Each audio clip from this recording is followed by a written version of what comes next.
inundated with wounded and did not get a single patient with confirmed exposure, however, is very noteworthy. The Russian Defense Ministry also reported that their own medics had examined some patients in Duma and had the same result, that none showed signs of chemical poisoning. With white helmets claiming scores killed and over 500 wounded by exposure, it seems impossible to believe that if it was true, no one could find any of these real patients to confirm an attack. For over 40 years, Roberts & Roberts Brokerage has been a trusted source for buying and selling precious metals like gold and silver. And as a Bitcoin-preferred business, Roberts & Roberts Brokerage has removed the minimum purchase amount for all orders paid in the digital currency. Call Roberts & Roberts Brokerage today for knowledgeable advice on buying and selling precious metals and a forward-thinking approach to new technologies. 800-874-9760 or visit online at rrbi.co.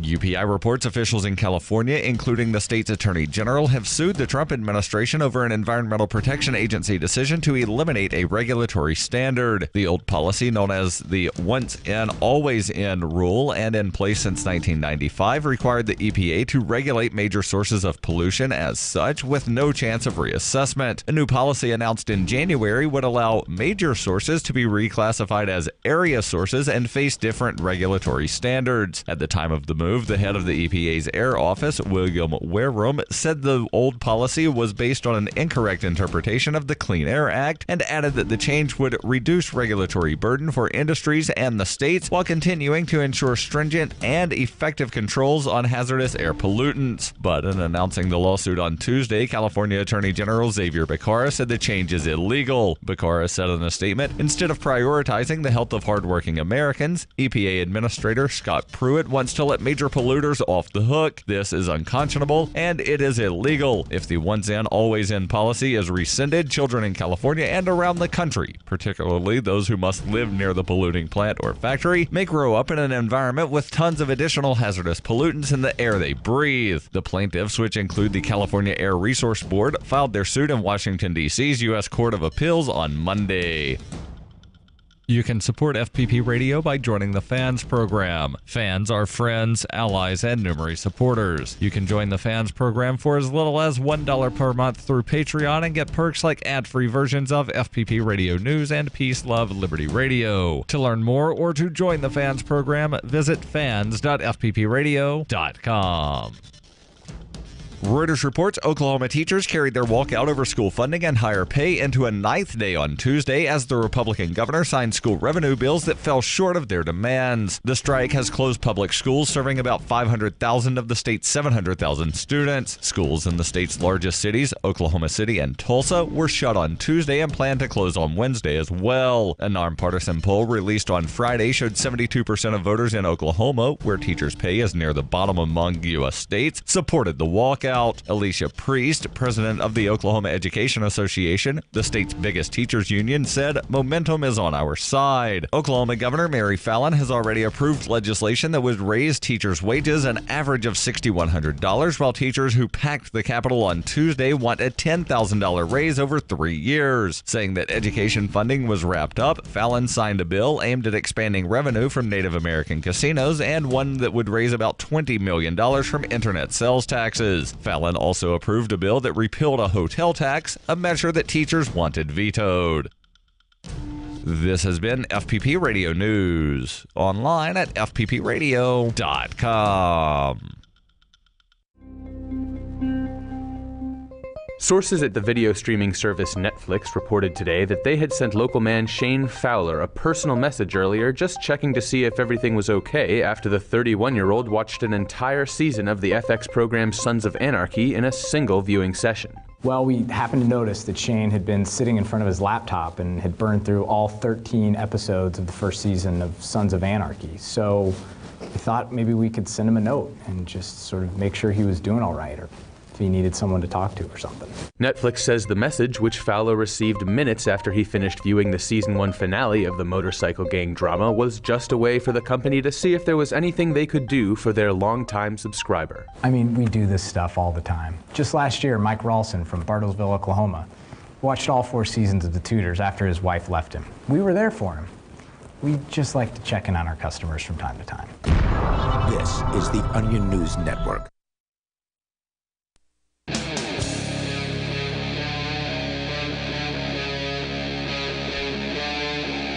Talk Live. This is Free Talk Live. You are invited to join us here on the radio. Take control of the airwaves. Bring up whatever you want. Our toll-free number is 855-450-FREE like freedom. That's 855-450-3733. Our Skype username, if you'd like to call us on Skype, is lrn.fm. You do need to send a contact request there first. And then once we get that in, you'll be approved and good to go to call from that point forward. Also, we've got the Discord on-air call-in line room, which is open and available to you. Probably the best quality method to connect. It'll sound almost like you're sitting here in the studio with us. Ian, Conan, and Darryl in here, and of course, welcoming you to call in about anything. Still on the way here tonight, I do want to get to this story about the Department of Homeland Security compiling a database of journalists and so-called media influencers. Let's actually start with that. I know that I had a couple of cases, but my laptop just froze on me. Okay, because you had a story, an update on the drug chemist in Massachusetts who got busted for doing drugs herself and ended up having, well, a lot of cases thrown out that she'd worked on to convict people. She wasn't actually doing the drugs. She wasn't doing the test on the drugs.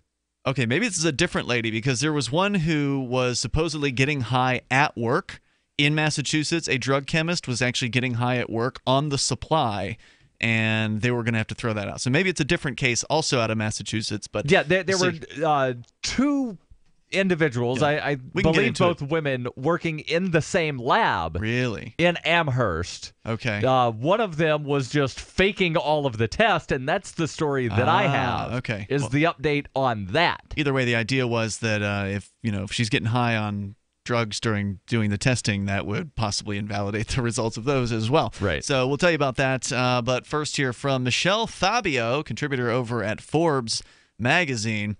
In today's installment of I'm Not Terrified, You Are, Bloomberg government reports on a FedBizOps.gov posting by the Department of Homeland Security with the relatively benign-sounding subject of, quote, media monitoring services. Oh, yeah, they've got to make sure that fake news is wrapped up. The details of the attached statement of work, however, outline a plan to gather and monitor the public activities of media professionals and influencers, and are enough to cause nightmares of constitutional proportions, particularly as the freedom of the press is under attack worldwide.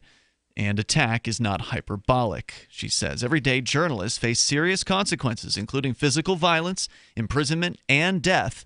A few days ago, the Committee to Protect Journalists launched its annual Free the Press campaign, which in this case here is, this is a pretty fresh story. This was published a few days ago at Forbes. So on May 3rd, UNESCO will once again mark World Press Freedom Day to, quote, inform citizens of violations of press freedom, a reminder that in dozens of countries around the world, publications are censored, fined, suspended, and closed down, while journalists, editors, and publishers are harassed, attacked, detained, and even murdered.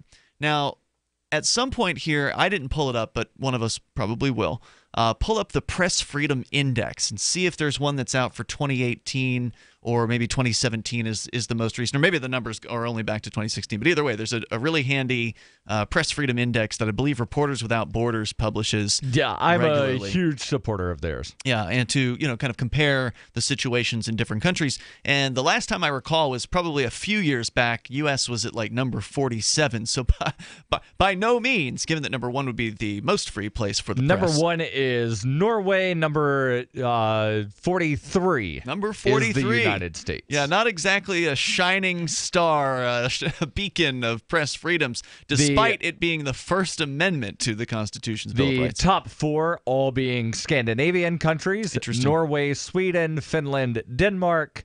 Number 5 is Netherlands. Right. And this was from, which year? This is the 2017 rankings that I believe came out earlier this year. Got it. So, yeah, number 43 for the United States. Nothing to really be too proud of there. But then again, the bottom of the pack would be like 180 or something like that. And if this goes through, we're going to jump up another couple of digits. Well, Conan, they're just talking about monitoring the media. I mean, what's wrong with that? There's nothing wrong with watching television and listening to the radio. It's certainly not illegal for the government to simply monitor your activities. Well, I mean, right? if a free agency wants to monitor and bring out their own list, like these guys do the Press Freedom Index, they're monitoring, except they're not using my money to do it. So that's one of the differences here is the government is going to be using tax dollars to pay bureaucrats to follow along with the careers and the statements of various different press entities. To keep us safe. Well, I'm not sure what their excuse for it is here. Good point. But meanwhile, the U.S. government, according to Forbes, traditionally one of the bastions of press freedom, is about to compile a list of professional journalists and, quote, top media influencers.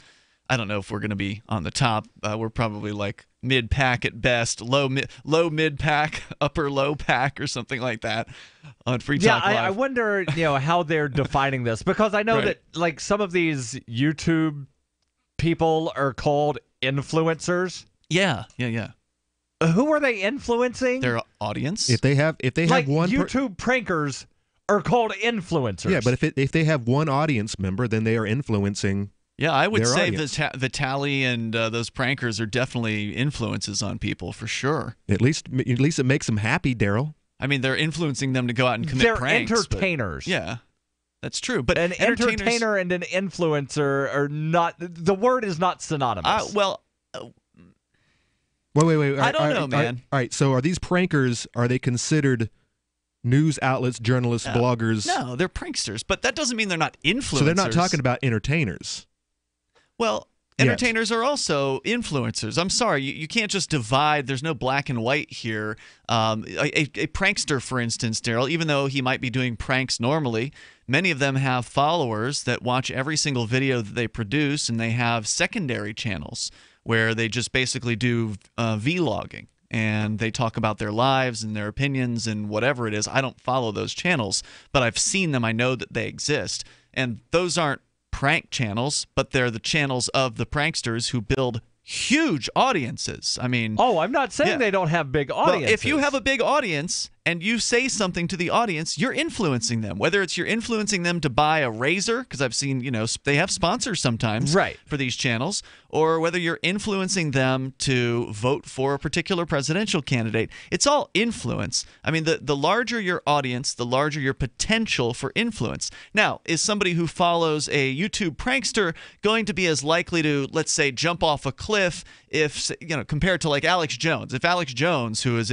definitely an influencer and an entertainer, both, if he tells his audience to do something, many of them will just do it without even consideration or hesitation. He's built kind of a cult of personality around his entertainment that maybe allows him to have a greater influence than a YouTube So prankster. would jumping off a cliff prevent the frogs from turning gay? You'd have to ask him. I don't know what the recent So here's proposal my is. question. So But I hear he's got some potions that you can take. they are suggesting creating this list and doing the tracking of hundreds of thousands of journalists. I don't know if it's is it a suggestion? Right This now isn't they- a statement of work. It's Right. a plan. They're planning on doing this. So my question is, does that mean they've already been doing this for a decade? There's a good chance of that. Yeah, I mean, because that's usually how these things work. Then they bring out a plan. now they're legitimizing it. You mean? Correct. I am under the opinion that they've already been doing this. We're already on a list, a couple of them, dozens of lists maybe, and Well, yeah. I mean, there's no doubt. I mean, we're not just because we're talk show hosts, but because we also do activism to try to change things, which is different than your typical talk show. This is from the Department of Homeland Security. This is a statement of work, SOW. Looks like a 6-page document, so relatively short on the scale of government document lengths. We can, parse through that, but I'm sure it's much more boring here than the Forbes version. But it does say here at the top that this is a media monitoring service. This is their intention. And NPPD's mission, this is the background, is to lead the national effort to protect and enhance the resilience of the nation's physical and cyber infrastructure. They go on to cite all these different agencies that they have here. And then scope. The contractor shall provide, so they're looking to hire somebody, shall provide these bureaucracies with traditional and social media monitoring and communications solutions. And then it goes on and on and on. More coming up here on this plot to have the government monitoring the media and influencers on both online and probably traditional media as well. You can share your thoughts at 855-450 free like freedom.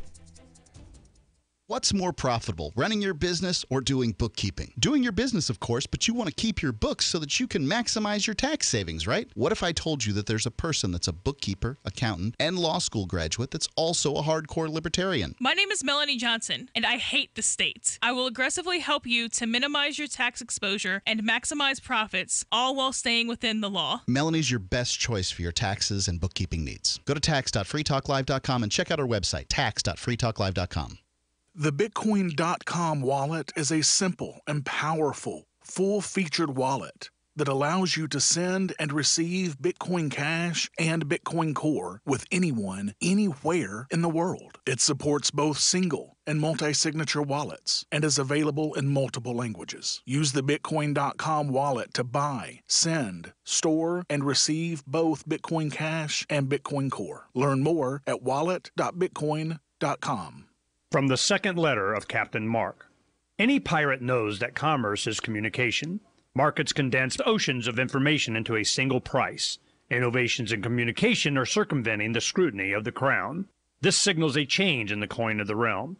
The crown uses digital currency to surveil, censor, seize, and destroy wealth at will, so pirate currency must protect us from this weaponized money. We need to move funds further, faster, cheaper, and without third-party observation, basing decisions on an accelerating flow of information. So pirates require nearly instantaneous transactions with no arbitrary limits on volume or artificial influences on fees. Most importantly, a pirate currency must preclude centralization. Otherwise, it will become another link in our chain to the crown. A superior currency will result in the obsolescence of the coin of the realm and the extinction of the crown itself. Trade above the grid. Join us at pirateswithoutborders.com. The Free State Project has reached its goal of 20,000 liberty lovers who've pledged to move to New Hampshire and get active to achieve liberty in our lifetime. Perhaps you're trying to figure out what part of New Hampshire should be your destination. If so, consider Keene. You'll find more than 150 reasons to move to Keene at move.freekeene.com. Keene is famous for its historic, publicity-generating activism, as well as being the liberty media capital of the world. It's home to freekeene.com, New Hampshire's destination for liberty activism, news, and opinion. For years, we've been compiling over 150 reasons to move to Keene at move.freekeene.com, where you'll learn about some of what's happening here and what makes Keene a great place to live. If you love liberty, you'll probably enjoy anywhere you end up in the Shire. But do your due diligence first. Please visit move.freekeene.com for the full list of over 150 reasons to move to Keene. That's move.freekeene.com. Did you know you can watch Free Talk Live during our live show 7 days a week from 7 to 10 p.m. Eastern via our studio cams at cam.freetalklive.com? Plus, you can chat with other listeners while you watch, all totally free. Now that our live video stream is hosted by YouTube, our video archives will be online even faster, so be sure to subscribe to our YouTube channel. Listen, watch, and chat all free at cam.freetalklive.com. That's cam.freetalklive.com. We've all heard about blockchain assets like Dogecoin, Ether, and Ripple. Bitcoin isn't the only player in the blockchain game any longer. And for those of us wondering how to get our hands on these digital assets, finally, there's a solution. Shapeshift.io allows you to buy and sell between your digital assets and Bitcoin instantly between your own digital wallets. I've used it with ease. Shapeshift.io. There's no account or email address needed. You send them the crypto you want to sell. They send back the crypto you want to buy. It's that easy. Shapeshift.io. You're listening to the best liberty-oriented audio streamed around the clock, on the air and online. This is the Liberty Radio Network at LRN.FM.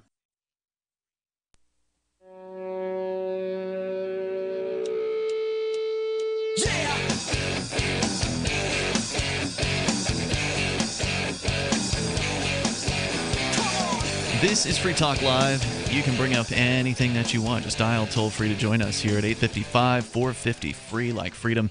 Kind of a spooky proposal by the federal government looking for a private contractor to start creating a database of professional journalists, top media influencers, and it's going to be a pretty wide-cutting database. They're going to have multiple languages and all kinds of stuff. We'll tell you more about that coming up here in a few moments. Also, do want to let you know about Forkfest. It's coming up this June 14th through the 18th at Rogers Campground, the beautiful White Mountains of New Hampshire. We've been going up to this campground for a long time, pretty much, I would say, this entire decade thus far, and broadcasting from there. Forkfest is a new festival. It started last year, kind of as a response to a forking or a splitting, a schisming of the previous camping festival that still exists called the Porcupine Freedom Festival, aka Porkfest.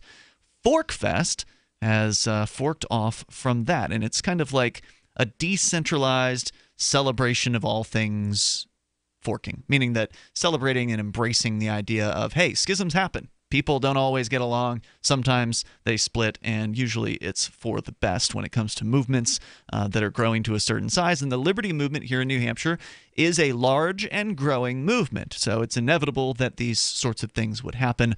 Porkfest, of course, is going to be happening immediately afterwards, so Forkfest is the 5 days prior to the Porcupine Freedom Festival, and again, that's June 14th through the 18th. It's decentralized, though, so there's no ticket cost. There's nobody that you can really ask questions of except for everybody who's attending, because there's no boss man, there's no board of directors, there's no organization. So Forkfest is something that you get to create. Whatever it is that happens there is up to you. If you just want to chill back and, put up a hammock and pop some tents up and hang out with some other libertarians, you can do that and have a campfire. Or you can create something like, Darryl, you've got a party that you're going to be throwing after you do some athletic events that you're going to be putting on. There's a marriage that's going to be occurring on one of the days of Jay Noon, who's a former co-host here on Free Talk Live. And I might also take my hammock, so you can do athletics and hammocking. Absolutely. And then, who knows what else is going to be created. We know Free Talk Live will be there broadcasting from the campground. And just today on the Forkfest forum, somebody posted that they might be providing food vending services. So last year, Forkfest was too small. There was nothing like that. We don't know how big it's going to be this year. I don't know how profitable this vending effort will be, but thank goodness for people who are willing to give it a shot. So it sounds like Forkfest may already have its first food vendor lined up. So again, it's just all up to you what gets created during this particular event and how many people will go. We have no idea. There's no ticket sales, so we can't really judge that. Oh, sorry, Conan. Let's try that again. Go ahead. The campground rates any different than the next week when Porkfest is there? I don't know about that. I don't know if Porkfest, the Porcupine Freedom Festival, has total control of the park during their time frame, if they bought all the campsites and are trying to resell them, or if you're supposed to order directly from Rogers Campground for the Porcupine Freedom Festival. I cannot answer that question. But I would say that during Forkfest, it's regular Rogers Campground rates, because, again, there's no official event that's happening. It's just we're calling those 5 days Forkfest. I do remember, I think it was 2014, I was planning on going and then found out that Porkfest had bought up all of the all of the campgrounds, or all of the good choice spots. Really? Wow. And the RV sites for Agora Valley where they have the vendors. And then we're selling them out to merchants, and that would be the only reason I would go for an entire week was to be a food merchant, probably. And I just decided I didn't want to put up with it. I didn't like the prices. I didn't like the fact that the senior merchants who had been there years and years were getting like $100 cut, and the newbies like myself, it would have been my first year as a merchant, would have to pay like an additional $100 for a stupid site. Some of those complaints are part of the reasons why there needs to be another festival, where there needs to be one that kind of is almost like the original Porkfest used to be, where there wasn't central control. There wasn't, some master of the vending area that you have to go to or whatever to get permission. Here, you just, get your campsite, get your RV site from the campground and put up whatever it is you want to put up. That's your business. And we'll see how it goes. I think it's going to be interesting, and we're already hearing from people that they're planning on attending. Last year, we didn't really put much promotional effort into it. This year, Free Talk Live is promoting it. The Call to Freedom, which is Will's show on LRN.FM in the afternoons, is promoting it. We know that our Friday night co-host, Chris Wade from ThinkPenguin.com, which is a kind of like a Linux-based, privacy-centric hardware site, he put a blog post up announcing Forkfest, so you might end up having a bunch of free software people showing up to this. So it just depends on kind of who puts it out there. Dave Ridley from RidleyReport.com is running ads now for Forkfest. So This year, it's got a whole lot more promotion behind it, although we're just kind of gearing up for it in just the 3 months prior, so it hasn't had a year's worth of promotion or anything. But it's interesting. It should be interesting to watch this grow. Anybody who stakes down as a vendor right now, they're going to be remembered, right? Like the people that are there this year probably going to come back to you next year if you're there next year. And presumably this is going to keep going into the future because, well, the Porcupine Freedom Festival grew pretty well, and who knows how this one's going to do. So, and again, there's nobody who's in charge of it. So go to forkfest.party if you want to learn more about that. That's the unofficial website, forkfest.party, and that shows you a link to the forum, to the chat rooms. We actually had a couple people join the Telegram chat within the last day. In fact, the founder of Liberty, I don't know what's going on with my microphone. Are you hearing me, Darryl? Because I'm not hearing myself. Yeah, I hear you. Okay, that's good. Thank you for that. Anyway, the Forkfest, or the Liberty.menu founder has signed up, and he's pretty excited, it seems like, too. So that's awesome. You can go to Liberty.menu, and you can actually use the Forkfest entry there to kind of RSVP if you want to show that you're attending. So once again, Forkfest.party. Let's go to somebody who's in New Hampshire. He's Tom in Hudson, New Hampshire. You're on Free Talk Live. Hello, Tom. Yeah, I'm calling about tax breaks because the deadline is coming up. And by the way, the reason that the deadline is April 17th is a new thing the last few years is that the April 16th is a legal holiday in the District of Columbia, Emancipation Day, because it was on April 16th of 1862 that they ended that particular part of slavery that everybody calls slavery.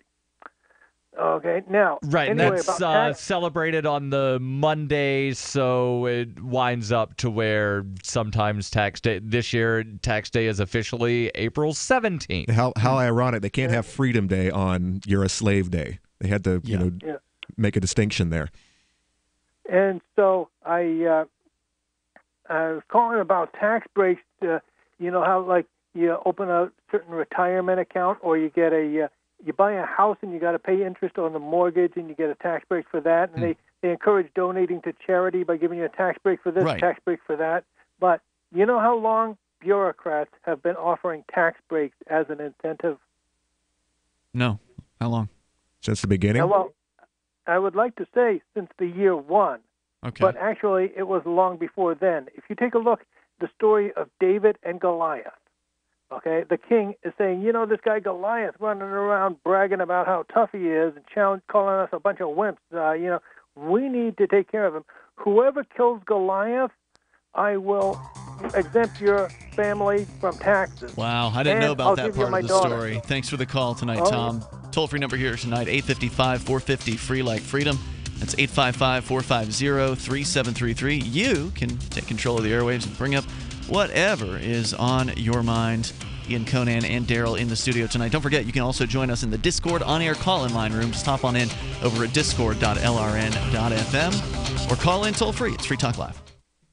Hunters, anglers, campers, and survivalists. Get back to nature. Expand your horizons with the highest quality, most versatile, unique slingshots and sling bows on the market at slingbow.com. Slingbow products are compact and models start from just $17.98. They're perfect for your bug-out bag or storing in your vehicle. Give yourself and your loved ones the excitement and tradition of Slingbow, a new frontier in archery and truly modern twist on this primitive survival tool. Feel the thrill only at slingbow.com.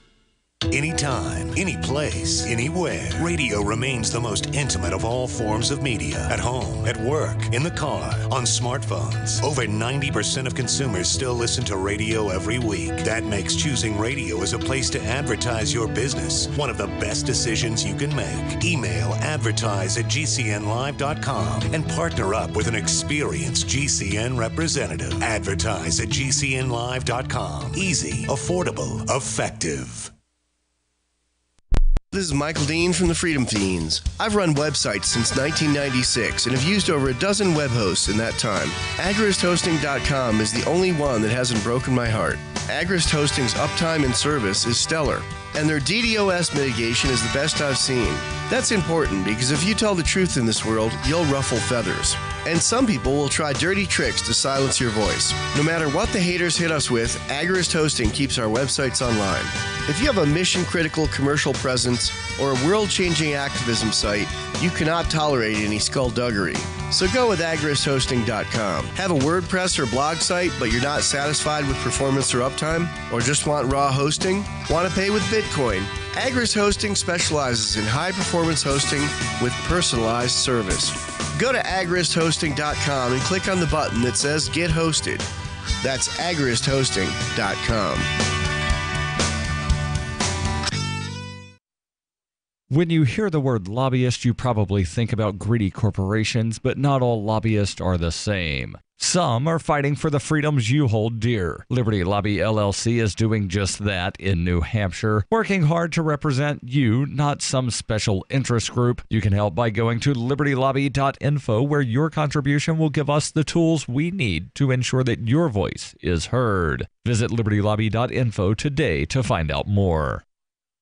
Did you know we've taken our LRN.FM telephone listen line to a new level with the LRN.FM audio on demand line? Now you can call 712-770-8447 anytime and listen to LRN.FM's live feed. And you can listen to a bunch of our original shows on demand. Long distance fees may apply. Just dial 712-770-8447 and choose from the menu. 712-770-8447. Is spreading the message of liberty, cryptocurrency, and peace around the globe worth $2 per month to you?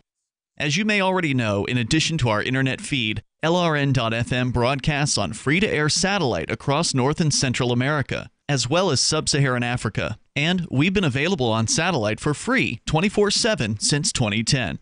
The LRN.FM free-to-air satellite signal is reaching some of the most oppressive regimes in the world, and there's no doubt our ideas are making an impact. You can learn more about the channel's impact by watching the 3-minute video at fund.lrn.fm. If you'd like to help free minds globally with our ideas of liberty, cryptocurrency, and peace, you can donate as little as $2 per month via fund.lrn.fm. You can help us continue and expand our satellite broadcast to multiple continents. Visit fund.lrn.fm today, and thank you for your help. Don't forget to share the link on social media. That's fund.lrn.fm. Do you love Twitter? Make sure you favorite the LRN.FM Twitter account so you can receive our tweets at twitter.lrn.fm. That's twitter.lrn.fm.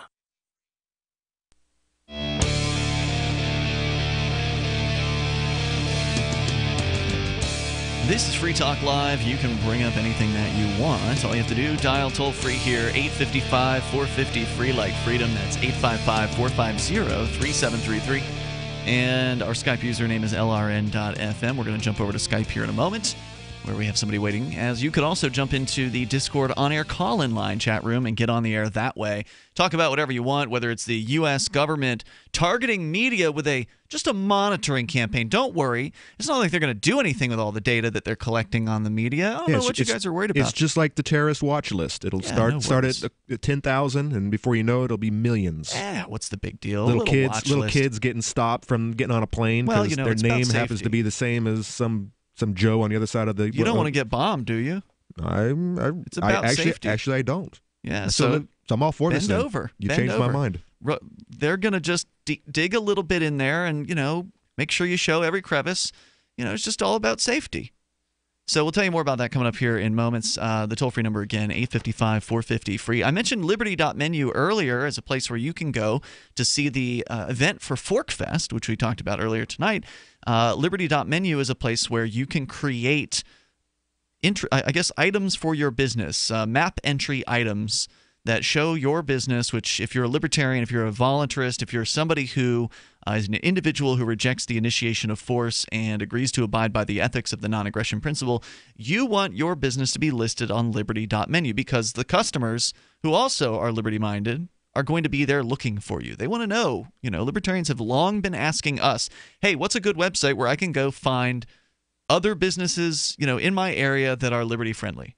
And there's never really been a good one until now. Liberty.menu is easy to use, it's slick, it's fast, and it looks good. So go there and you can add your business or businesses to Liberty.menu, and there's no cost to do so. except for whatever time you spend. Or your digital content or your events. Correct. Digital content creators, you can add your content to Liberty.menu, items, item entries for that.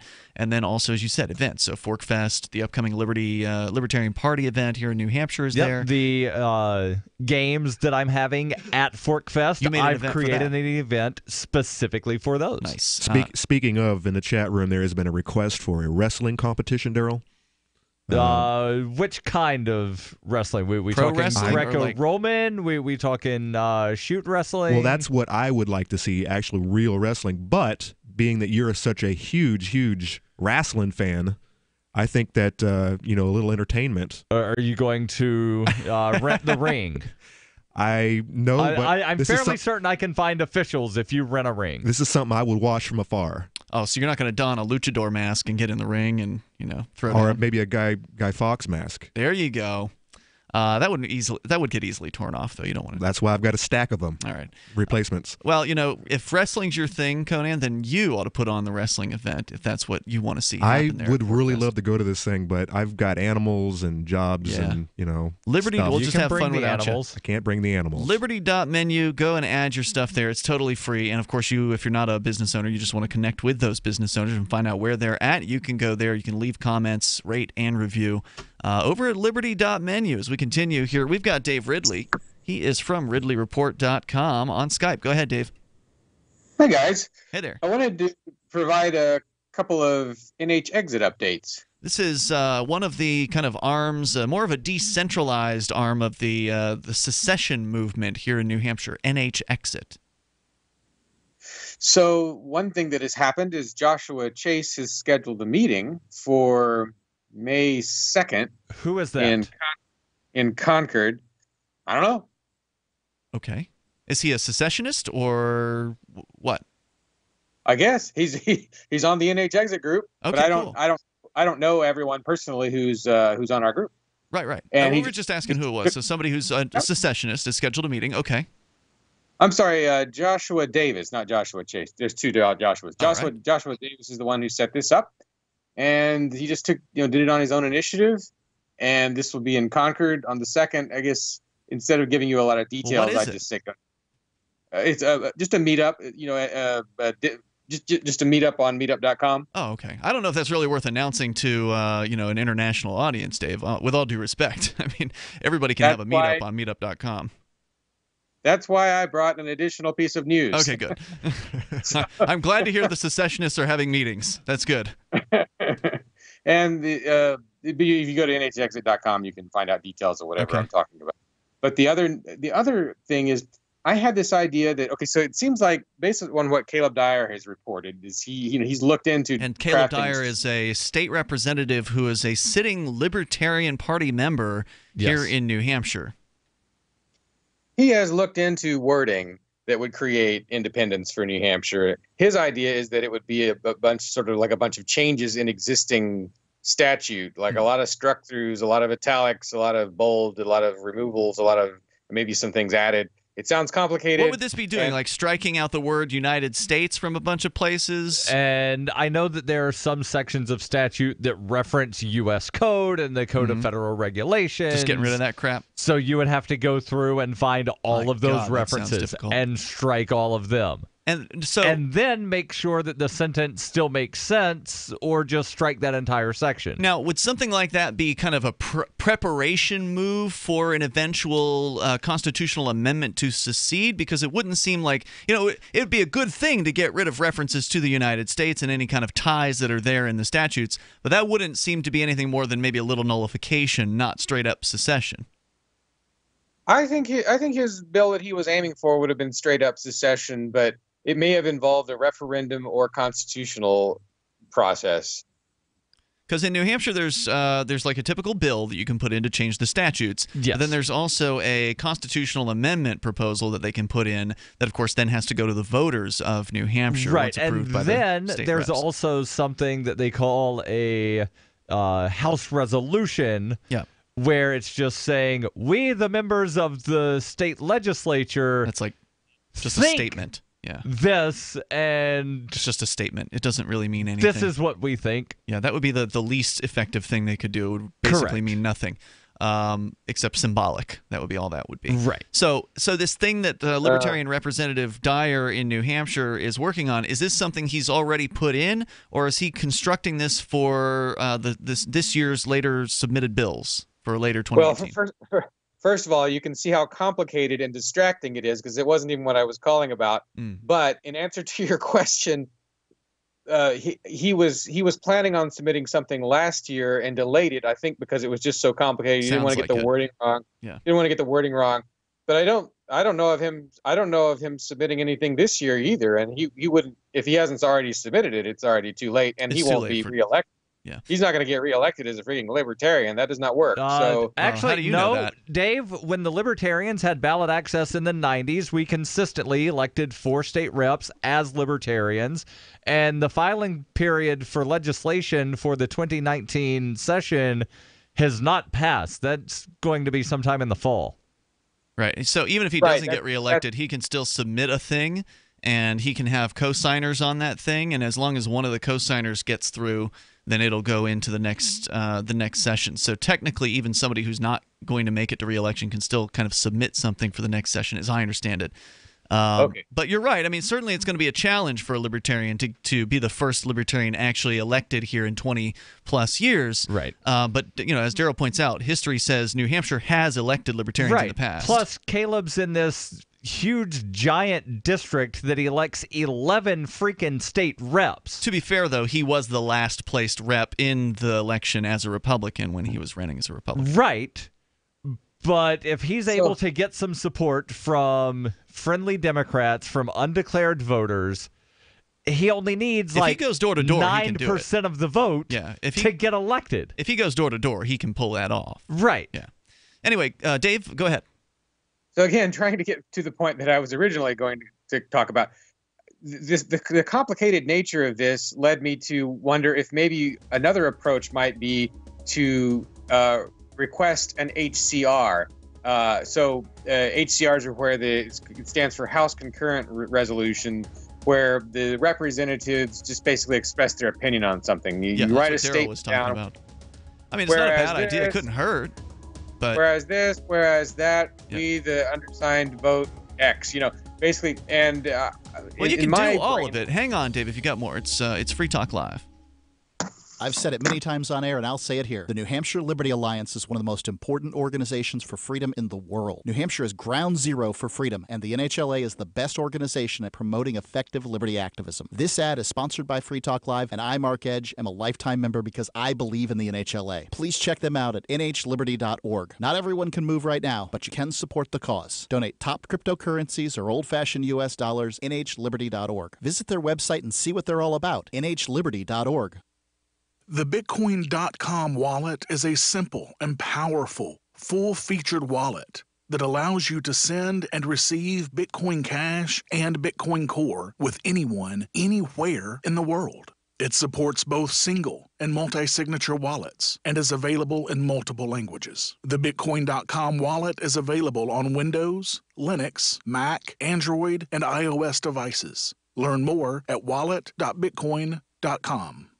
I tried other brands, but I came back to my Sunshine. For the best hot or cold pain relief, get the best. Get a Sunny Bay heating pad. Sometimes life can be a pain in the neck or back or shoulder. And the best relief for that pain is a Sunny Bay heating pad. Did you know that the American College of Physicians said that one of the best ways to treat muscle pain is heat therapy? Sunny Bay heating pads are handmade with high quality, can be used at home or at work, and have a lifetime 100% positive rating on both Amazon and Etsy. Why take another pill? Many people use our Sunny Bay heating pads alone and got rid of the neck pain. Long distance travel or long hours in front of a computer can take its toll on your body. See why our homegrown small business at sunny-bay.com has tried to help people just like you. Get your Sunny Bay heating pads at sunny-bay.com. That's sunny-bay.com or call 253-678-1361 for hot and cold therapy. sunny-bay.com. Following several months of negotiations, representatives at the Minnesota State Museum confirmed today that they've extended their final offer to the anonymous owner of the couch from the hit 1970s sitcom The Mary Tyler Moore Show. We hope an agreement can be reached soon because after months of back and forth, we just need a straight answer here. Healy noted that the brown velvet artifact would be a welcome addition to its media wing, which boasts a robust collection, including several iconic Minnesota pieces. We have the fence from Grumpy Old Men. We acquired the puck from the Mighty Ducks several months ago. Healy and his team made their first bid in December of 2012 and have cycled through 5 rounds of negotiations, reportedly tripling their initial offer in an urgent attempt to secure the sale. It's not every day that an artifact of this significance comes on the market and went... Oh my God, it's him. It's him, okay? Hello, sir. What would you say if I went up another 2? This is the Onion News Network. If you want to know the latest about Free Talk Live before we go on the air, all you need to decide is how you want it delivered. It's your choice. Visit news.freetalklive.com. You can get emailed announcements and participate in contests via our email updates list. Plus, we have a Twitter account that you can follow and a Facebook page where you can become a fan. So visit news.freetalklive.com to get news about Free Talk Live as soon as it's announced and the way you want it delivered at news.freetalklive.com. That's news.freetalklive.com. Hi, this is Mark Edge of Free Talk Live. Michael W. Dean's book, User's Manual for the Human Experience, changed my life. In a culture that attempts to turn you into a compliant victim, this book gives you implementable steps on everything from how to be aware of your environment, walking down the street, to business, to how to handle a toxic person in your life. If you're a human, you need to read this book at least once. Go to Amazon and get the Kindle version, or paperback, or an audiobook of A User's Manual for the Human Experience. You can put the Liberty Radio Network on the air in your area. Visit broadcast.lrn.fm to learn how. Broadcast.lrn.fm. It is Free Talk Live. Join us on the radio here. Take control of the airwaves toll free, 855-450-FREE, like freedom. That's 855-450-3733. We've got Skype as well. The Skype username is lrn.fm, and there's the Discord on-air call-in line chat room, which you can join by jumping into our Discord. You can do it on the web, but you can also do it via their app. Grab the app, get your username registered, and then go to discord.lrn.fm in your web browser, and that should get you the invite that you need to get into the should jump you right into the chat room system at discord.lrn.fm. And Free Talk Live brought to you by Derek J's Victimless Crime Spree. If you haven't seen it yet, you can watch it anytime you want over at victimlesscrimespree.com for free. It's a great documentary film about some of the heyday of civil disobedience activism here in New Hampshire. Of course, our friend Derek J is now living out on the seacoast and having a great time with his boyfriend Stephen, doing really just successful Bitcoin and cryptocurrency dash outreach on the seacoast. The seacoast of New Hampshire is really blowing up with crypto, just like our very own little Keene here on the western side of the state. And so check out where Derek J came from back over at victimlesscrimespree.com. As we continue here, we've got Dave Ridley. He's been here longer than any of us over at ridleyreport.com and always been, pretty in recent years, certainly very excited about the idea of New Hampshire secession. Dave, you were suggesting that instead of passing a bill or putting forth a bill to modify state statutes across the board to kind of nullify references to the United States government, that they should just do a House resolution, which would basically just simply be a statement from the State House. Why would you propose that when it's less, effective? Well, I haven't finished explaining what I'm proposing. Okay, it would great. be a House resolution backing the idea that New Hampshireites should be able to vote on whether they stay in the Union, or whether the state stays in the Union. Gotcha. Well, they can do that in addition to, like, they can put forth a bill to strike all the references to the United States, and then they can have a separate one that's a resolution to say we want out, or we should let people vote on getting out. They could. And the idea that the thing I like about this is something I would feel comfortable getting behind if I saw the wording and we were able to fund the process of hearing the bill. I will not ask for a bill if it's going to cost taxpayers dollars. I see. So this would be it would be a question of raising the money. I mean, how do you estimate the cost of hearing a bill? Because all the state reps that are there are getting paid whether they're there in that room or not on that particular day. Right. And the electricity is kind of there. I guess you could try to divvy up the electricity bill for like 20 minutes. Right. I've heard that the estimated cost, and I'm using air quotes there because, as you said, they're paying electricity anyway, but the estimated cost is about $2,000 for one hearing for each bill. So you have to have the hearing somebody in the Senate, the hearing in the House. No, so you've got to have somebody in the Office of Legislative Service do some work on typing stuff up, printing copies, getting the state rep to sign it. The state rep has to travel, so they wind up getting a fuel reimbursement for traveling to go sign off on the bill. But aren't the state House bureaucrats salaried? Aren't they getting paid a salary? They are. So they're going to be there pushing papers around. They're going to be there anyway, but they still calculate that in to cover this estimated cost. Right. You then have the committee hearing where all of the state reps wind up getting a fuel stipend to go to the hearings. They've got to go for other hearings anyway. Right, usually. You've got electricity. You've got copies of paper that have to be filed. You've got a clerk assistant person, which, again, they're salaried. They're going to be there anyway. But they calculate all of these expenses that are just there anyway into the amount of what they say the estimated cost is. But basically, whether or not you put this bill forward, Dave, I mean, you're not going to lower the cost by not putting the bill forward, I don't think. But I see what you're saying. I mean, it's symbolic. Right. If anything, the actual cost is maybe $100. That's on the high end, considering that, they make a bunch of copies of things. But then the only thing you could really do, Dave, would be to give the government that $100 or the $2,000, and then they would just have more money. And why would you want to do that? Well, if they won't accept it, or if that's a problem, we could always randomly distribute it to taxpayers. But I'm trying to get back to my original point. The reason why this HCR concept appeals to me is two things. First of all, there's an above all, do no harm ethic that we're supposed to be kind of following, right? So something like this is going to be so non-binding that it can't hurt the situation any. And secondly, the thing is that if you look at like the Quebecois, what one of the Quebecois leaders said in Quebec when they were trying to get independence from Canada, he said, What counts is not so much whether you win your referendums, but whether you have them, right? So just having a referendum has a huge effect. It's had a huge effect on Quebec relations. You might get some news coverage. You might get some media, coming in to talk about, New Hampshire is going to vote on this, and again, whether or not they vote in favor, at the very least, you get a conversation started. Even I can see that independence for New Hampshire would be complicated and maybe messy, and sure. We know that we can move, especially if we go first. It's going to be pretty messy. We could make California's voting this fall, hopefully, maybe. Are they? Do they have enough signatures? That's why I said hopefully, maybe. Okay, gotcha. You can make things a lot better. You can do ameliorative things just by having these referendums. Yeah.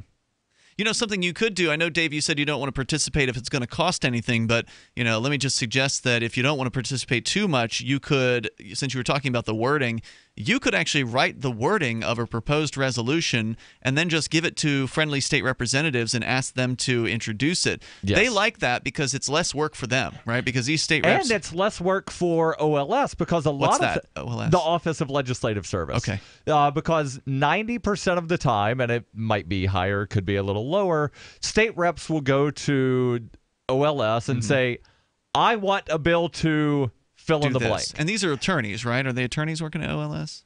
I don't know if they're necessarily attorneys, people, but researchers. They're legal people. Yeah.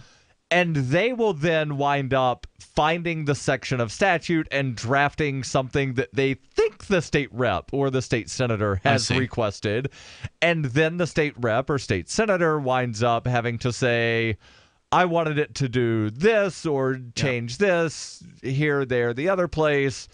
So if they've got wording it makes the job easier for OLS because then all they have to do is just type it up in their format. Which means you're lowering the cost to whatever taxpayers. Yes. If you write. So there you go, Dave. That's your solution. You can be the visionary here for whatever this statement is. If you've got something in your head, just put it down and then find a handful of liberty-friendly state reps and say, hey, will you introduce this? Oh, I'm listening. I'm not ruling it out. Yeah, it's just an idea. And that's an idea for anybody that wants to come to New Hampshire and get active on any issue, because we actually have liberty-friendly state representatives, whether they be the Libertarians or Republicans or Democrats who are elected there. Some of them ran as Republicans and Democrats, and they're still pretty liberty-friendly people. You can approach these people. You probably know, if you've been here a year or two and you've been kind of active in various circles, you've probably met a handful of state reps. In other places where we come from, Alabama, Florida, Dave, you were down in, I think, Massachusetts previously. It's hard to meet some of these state representatives. They're very protected. They've got staffs. They've got middlemen, gatekeepers, and it's very hard to talk to these people outside of election season. But here it's pretty easy to reach them. You can call them at home, many of them, to reach them. Or as I said, a lot of them hang out in the liberty circles, and so you can just walk up to somebody who is your friend and tell this person, hey, here's my idea for some legislation for this year. And again, it could be anything. It could be on homeschool. It can be on gun rights. It can be on ending the war on drugs. Or in your case, Dave, it could be on ending the association with the federal government. Thank you for the call tonight. That's Dave from RidleyReport.com. And, this is still an issue that doesn't have the traction that I'd like to see it having. Right. I'd love to see it more, being discussed more often in media, having more state reps talking about it and putting forward legislation. Unfortunately, some of them just feel like, it's not time for this yet or whatever. But I think that now's more of a time than ever for secession. It's more important now than it's ever been. Whether it's Obama or Trump or whoever the hell it is that comes next, the federal government's just going to get bigger. It's going to get more oppressive. It's going to get more expensive and more intrusive than it has ever been.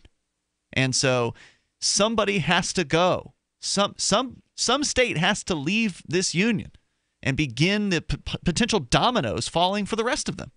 Once one state can succeed at secession, then that will pave the way for an uncounted number. And that day is coming. I hope so. But there's just not enough. The pain isn't there yet. Mm-hmm. Once the pain from the federal government, you mean? Correct. And once the pension system collapses, maybe Social Security, the health care is on its way.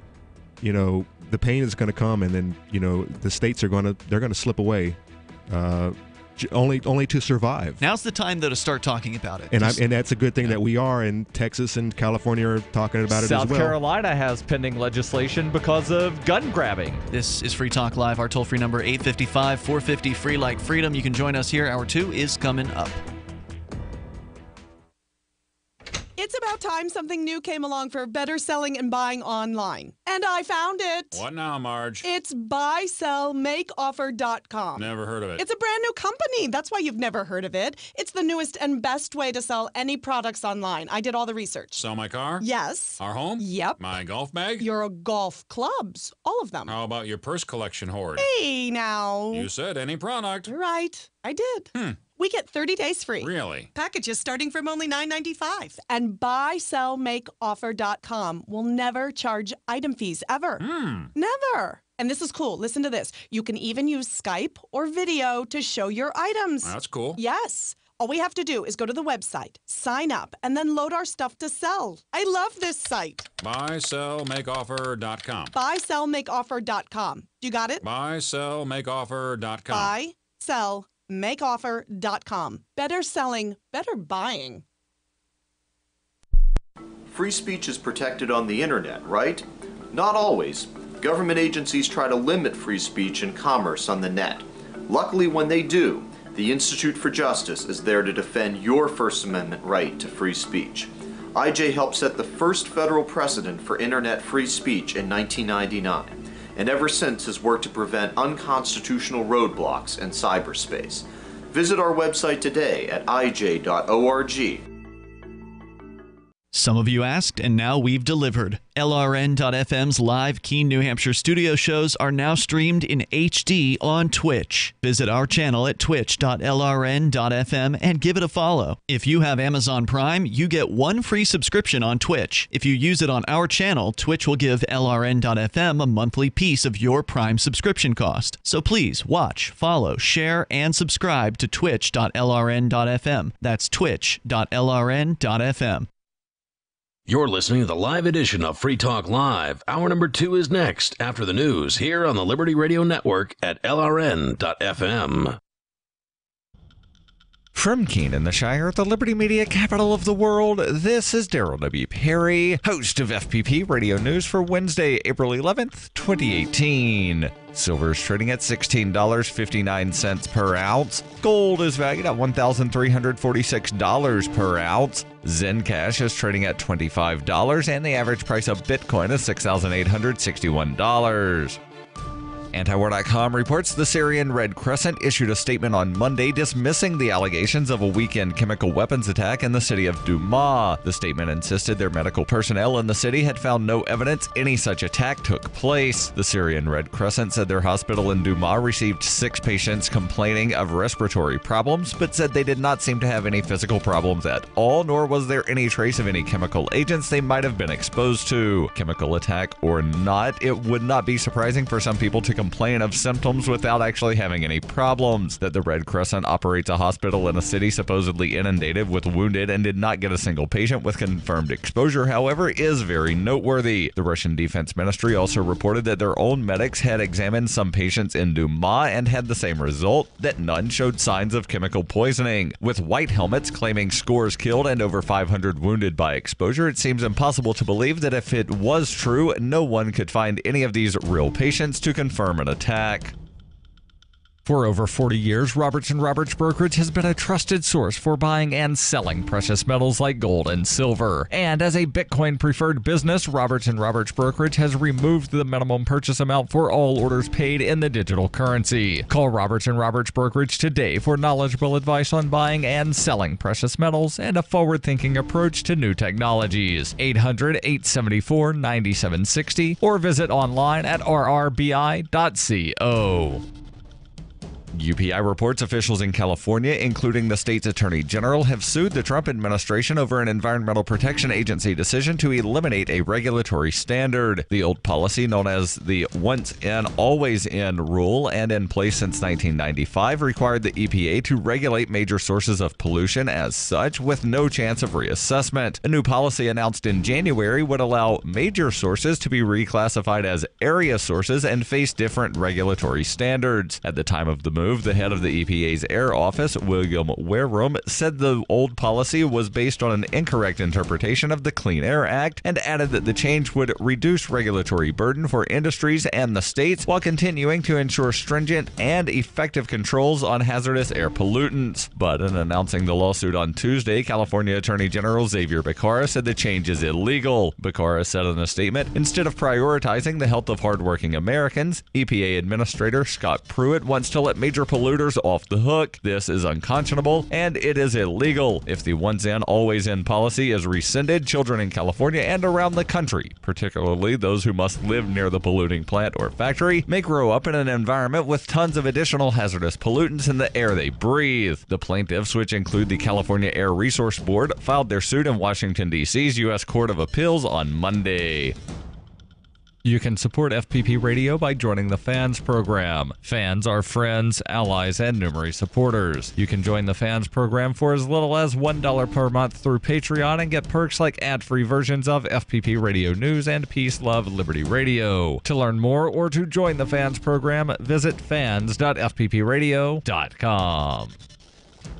Reuters reports Oklahoma teachers carried their walkout over school funding and higher pay into a 9th day on Tuesday as the Republican governor signed school revenue bills that fell short of their demands. The strike has closed public schools serving about 500,000 of the state's 700,000 students. Schools in the state's largest cities, Oklahoma City and Tulsa, were shut on Tuesday and plan to close on Wednesday as well. A nonpartisan poll released on Friday showed 72% of voters in Oklahoma, where teachers' pay is near the bottom among U.S. states, supported the walkout. blackout. Alicia Priest, president of the Oklahoma Education Association, the state's biggest teachers union, said momentum is on our side. Oklahoma Governor Mary Fallin has already approved legislation that would raise teachers' wages an average of $6,100, while teachers who packed the Capitol on Tuesday want a $10,000 raise over 3 years. Saying that education funding was wrapped up, Fallin signed a bill aimed at expanding revenue from Native American casinos and one that would raise about $20 million from internet sales taxes. Fallin also approved a bill that repealed a hotel tax, a measure that teachers wanted vetoed.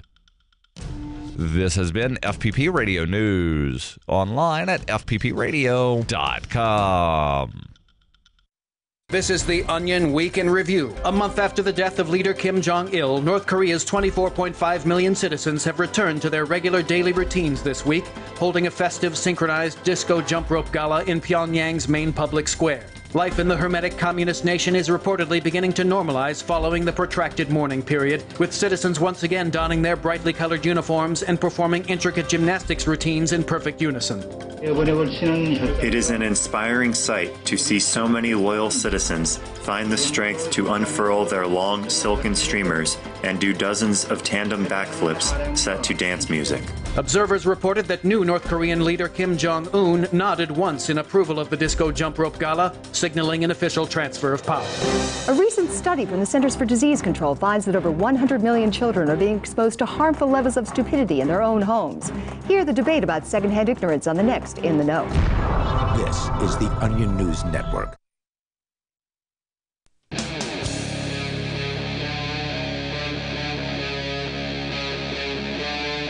Free Talk Live. It is Free Talk Live. Welcome here. As we kick off the second hour, you can bring up anything, as always, that you want to discuss. Our number is 855-450-FREE like freedom. We actually started out talking about the Department of Homeland Security and its plan to create a database on, well, if you're a journalist, you. If you're a media personality, you. People who are creating content out there, they might be monitoring you with what they're calling the media monitoring services. They're now looking for a contractor who's going to do this work for them, and we'll tell you more about that because we just got that conversation started in the first hour, and then we started, of course, taking your calls about anything you want to discuss. And we ended up on the topic of secession via our last caller. Yep. With you tonight, by the way, it's Ian. And Conan. And Darryl. And Darryl, you had found, I guess maybe you were just looking for secession news. You found No, I actually saw the headline a couple of days ago. As did I. South Carolina, what's going on? Yeah, so Representative Mike Pitts of South Carolina, Pitts, okay. P-I-T-T-S. Got it. Who in 2016, and this kind of wraps back around to the opening, he filed legislation to require journalists to be registered. Ugh. He was trying to make a point. The article here from the Index Journal from Greenwood, South Carolina, says it was one of his shining moments as he taunted journalists, knowing that many of them, us included, would balk, us being the people at the Index Journal, yep. Not us as in the three of us in the studio right now, would balk at the idea of having no qualms about gun registration and measures to tighten gun control. What's good for the Second Amendment is good for the First, right? And now Pitts is joined by So the point being, if some bureaucrats want you to register guns, then why not register media? Let's register everything. Right, and because that always leads to good things. The people at the Index Journal, I'm glad that they mentioned here that they don't necessarily have a problem with the gun registry, but yet they would balk at the idea of media registry. Right. It's okay to restrict those other people's freedoms. But journalists don't kill people, Darryl. Do they? Well, not all gun owners kill people either. Generally, that's left to the military and the police. Yeah, a very small portion of gun owners actually end up having to use their guns in their lifetime for and killing a very purposes. Small percentage of guns that were purchased through a legal market are ever used in any kind of crime, let alone any kind of murder. Yeah. And of course you can also that's where I was leading to that, but you can also argue that mainstream media probably gotten us into a lot of wars. Right. So have you heard about some of the dumb stuff going on in London now, to where they're going around with knife confiscation? What? I heard something about a knife ban. Yeah. These pretty blue boxes with a slot to slide the knife in. And a picture of Cookie Monster that says only cowards carry. Cookie Monster, huh? Yeah. Wow. Yeah. And I had heard before that chefs, the people that cook things for a living, they have to get special permission to have butcher's knives. That's like prison. I mean, that's what it was like when I was in jail, at least, when I worked in the jail kitchen. I was there for civil disobedience on a 90-day sentence. You had to get knife registered? You had to, if you were working in the kitchen, you had to check out the knife. Or the knives, and then check them back in at the end of the night. Make sure they didn't, slide it up your butthole. Those are some nice knives. Wish I could touch them. That's what I'm checking them out from all the way over here. That's what this world outside of prison is starting to feel more and more like. That's what I'm saying. And they're getting us started real young. Next thing you know, they're going to have you bend over and cough when you want to go to work. The article here continued. Well, walking down the street is a form of transportation. Yeah. Continuing on, now Pitts is joined by two other lawmakers with a bill that would allow lawmakers to take up possible secession from the union again in the event that the federal government begins confiscating legally purchased firearms in the Palmetto State. Here again, Pitts is using his position as a lawmaker to make a broader point. If the feds come after our guns, South Carolina might just thumb its collective nose at Washington and secede. Well, I like any kind of talk about secession. I'm glad to hear that this particular state representative is, agitating for that to some extent. As, you pointed out, Conan, this is a pretty weak proposal. It's a bill that they'll talk about it. They'll debate it if this ever happens. Right. So, I mean, it's useless. I mean, it's useless besides the fact that it might get a few media stories like this. Right. Continuing But come on, man. I mean, throw down some of this political capital that you've earned and put your intentions out there. If you really support secession, then put forward a bill to secede. But then he might not get reelected. Yeah, and Pitts Pitts likes the system too, as long as it works for him and he gets to keep his guns. Not to be outgunned, pun probably intended here. Pitts has a couple more bills he's sponsored as a means of propping up the Second Amendment, as it seems to be doing battle with the First.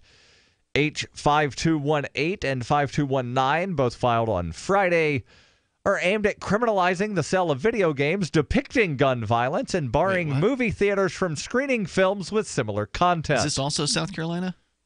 This is the same legislator, guy, right? basically filing stuff to make a point. He's trolling. not serious about any of this. He's just trolling with all of his legislation. It says Pitts. Well, they wrote a story about that. There's an article here. You Google search and the top lists are him. It says Pitts is a bit more serious with these measures than he is with his push to register journalists or even to secede from the union. He told the Index Journal for a story published on Tuesday, quote, "The hypocrisy of people that make gazillions off depicting gun violence and then want to take my legally owned firearms away from me chafe my rear end." So this is to point it out. All right. He's a former law enforcement officer, told the paper that media saturation of violent content has contributed to moral collapse, that it has desensitized society and devalued human life. Another case of First Amendment versus Second? Decidedly so, and again an opportunity for Pitts to make a point, saying, then we're debating the First Amendment rights against my Second Amendment rights, and that's my point. Is it any less dangerous to set in young, impressionable minds that gun violence is a thing that you just do, and rap music does it, but nothing, or rather it's nothing but violence, and in video games you get extra points for executing someone who's helpless? I fully anticipate the scream of First Amendment rights. I anticipated it in the journalism registry bill a couple of years ago, and I got it. Yep. But make no mistake, Pitts wants South Carolina to remain part of the United States. Boo. And he's not opposed to making people safer, even if the bill he introduced and sponsors might seem to indicate otherwise. We'd be safer without the United States. If you want to make people safer. We'd be safer without state reps like this wasting...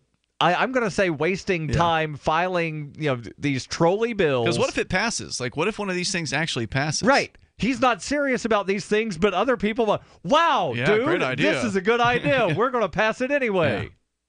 Yeah. Well, again, like I said, it doesn't mean anything unless they come for the guns. No, the bill that he filed to criminalize the sale of video games with gun violence. That's right now, right? That's like happening He filed that on Friday. Yeah. The bill to prohibit a movie theater from screening a film that shows gun violence, he filed that on Friday. This is one of those Somebody things might where- actually pass this Yeah, thing. that's the problem. This is one of those things where you don't get the ability to just yank back your bill after you file it. It's on its own route. It goes through the system. You don't get to object to other people's amendments because it is no longer your bill. It is the legislature's You have bill. no control over once you release that idea, and that's we've seen that bite people in the butt.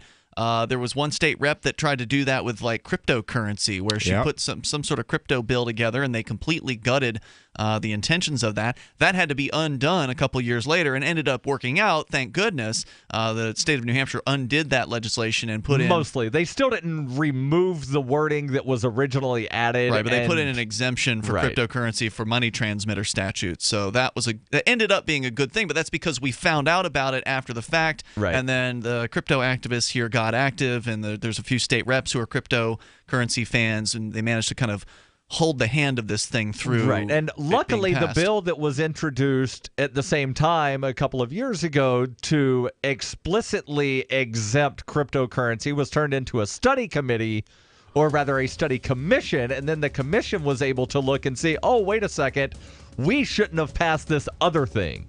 All right, coming back here, we're going to get back into the press freedom question because it ties into this story. Yes.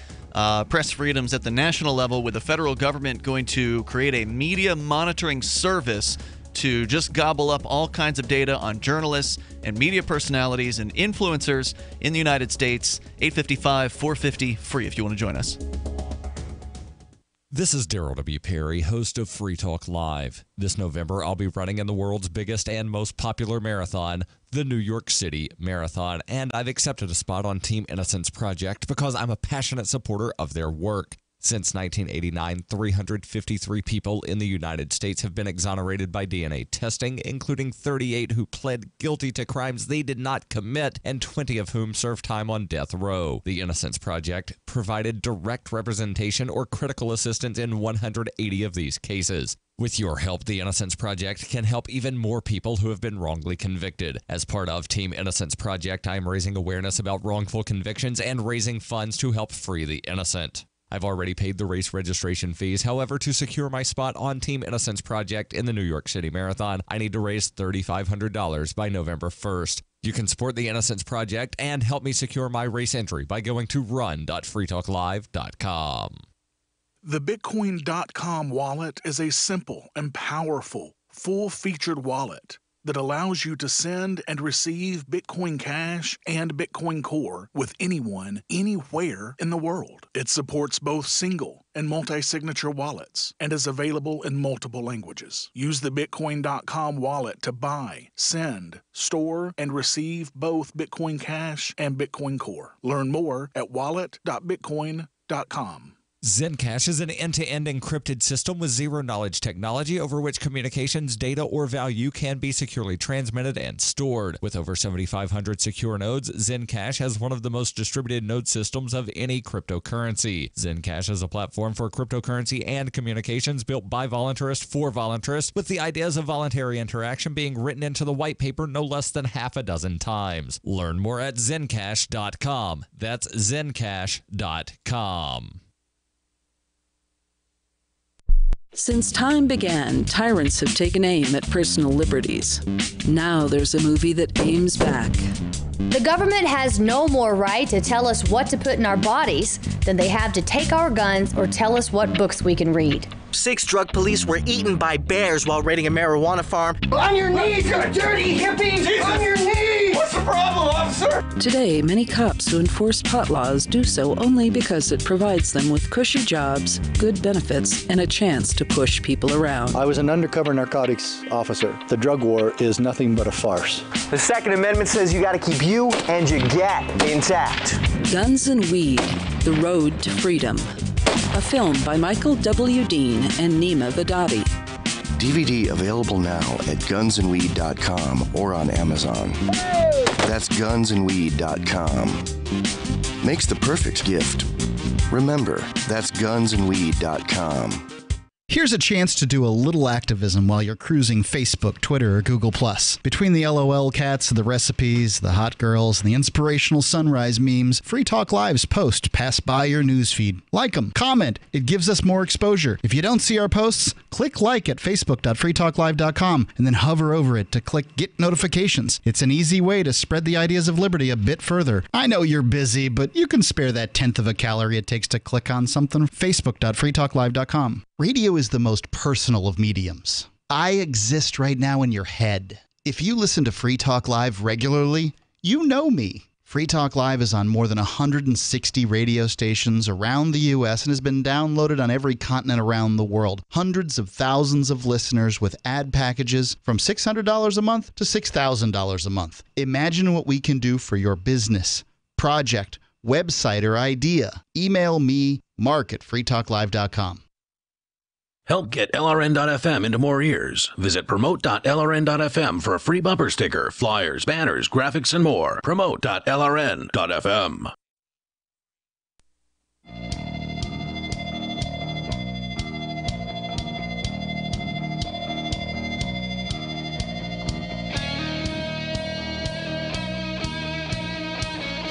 It is Free Talk Live. Dial on in here, toll free. Take control of the airwaves. Bring up whatever you want to discuss.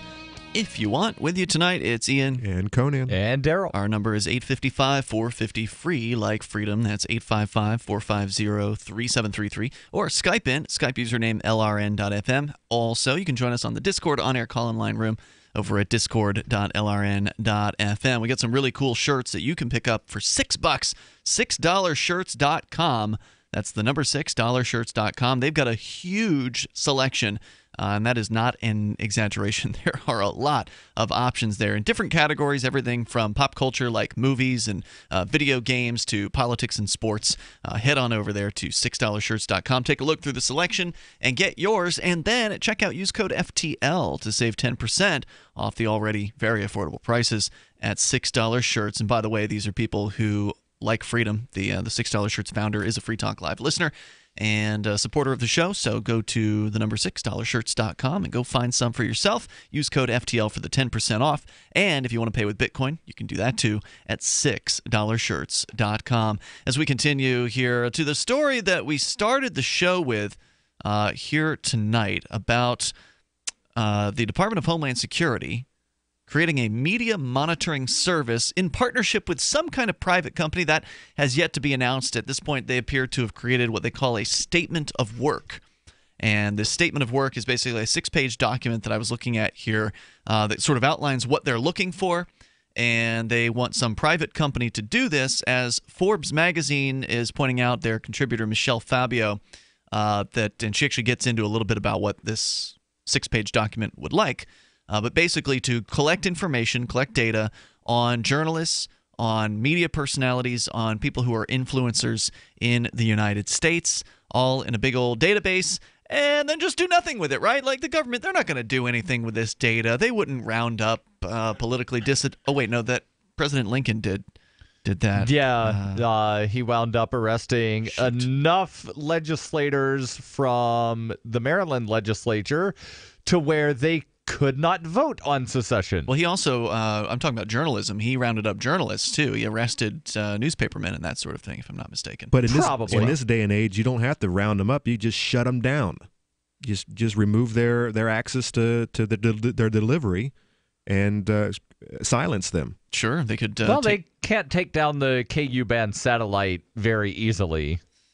That's under a jurisdiction that's probably a different political jurisdiction. But yeah, I mean, they could certainly pull down websites. We've seen with Backpage.com and other sites being taken down. They can make life very, very difficult. I guess they could shoot a missile at all of the various satellites that transmit things. They could. That would be an act of war, likely, against whichever Right. That's why nation. I said they couldn't do it very easily. Right.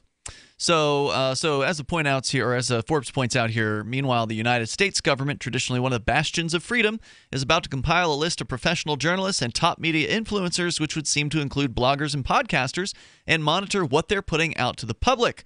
What could possibly go wrong? A lot, she says.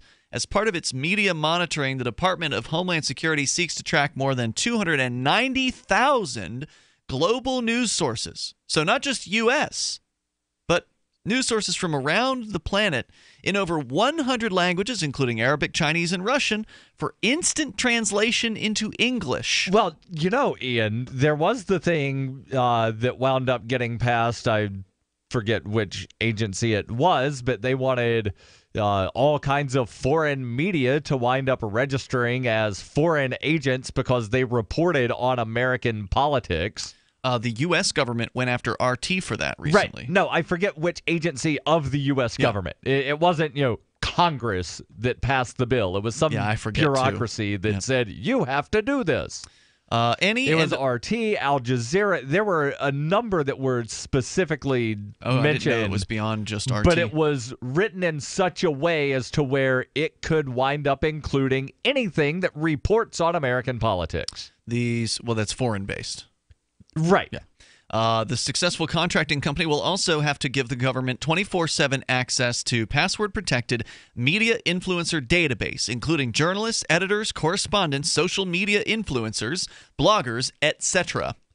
In order to, and that's a quote from the sheet, the 6-page document, in order to, quote, identify any and all media coverage related to the Department of Homeland Security or a particular event. So they want it to be a searchable database where it translates over 100 languages from 290,000 global news sources all into English. Yep. So they've got the Babelfish. Right. So the searcher can then search for some event that the Department of Homeland Security wants to learn about, or the Department of Homeland Security itself, or anything else they probably want to search for. Let's search for the word the.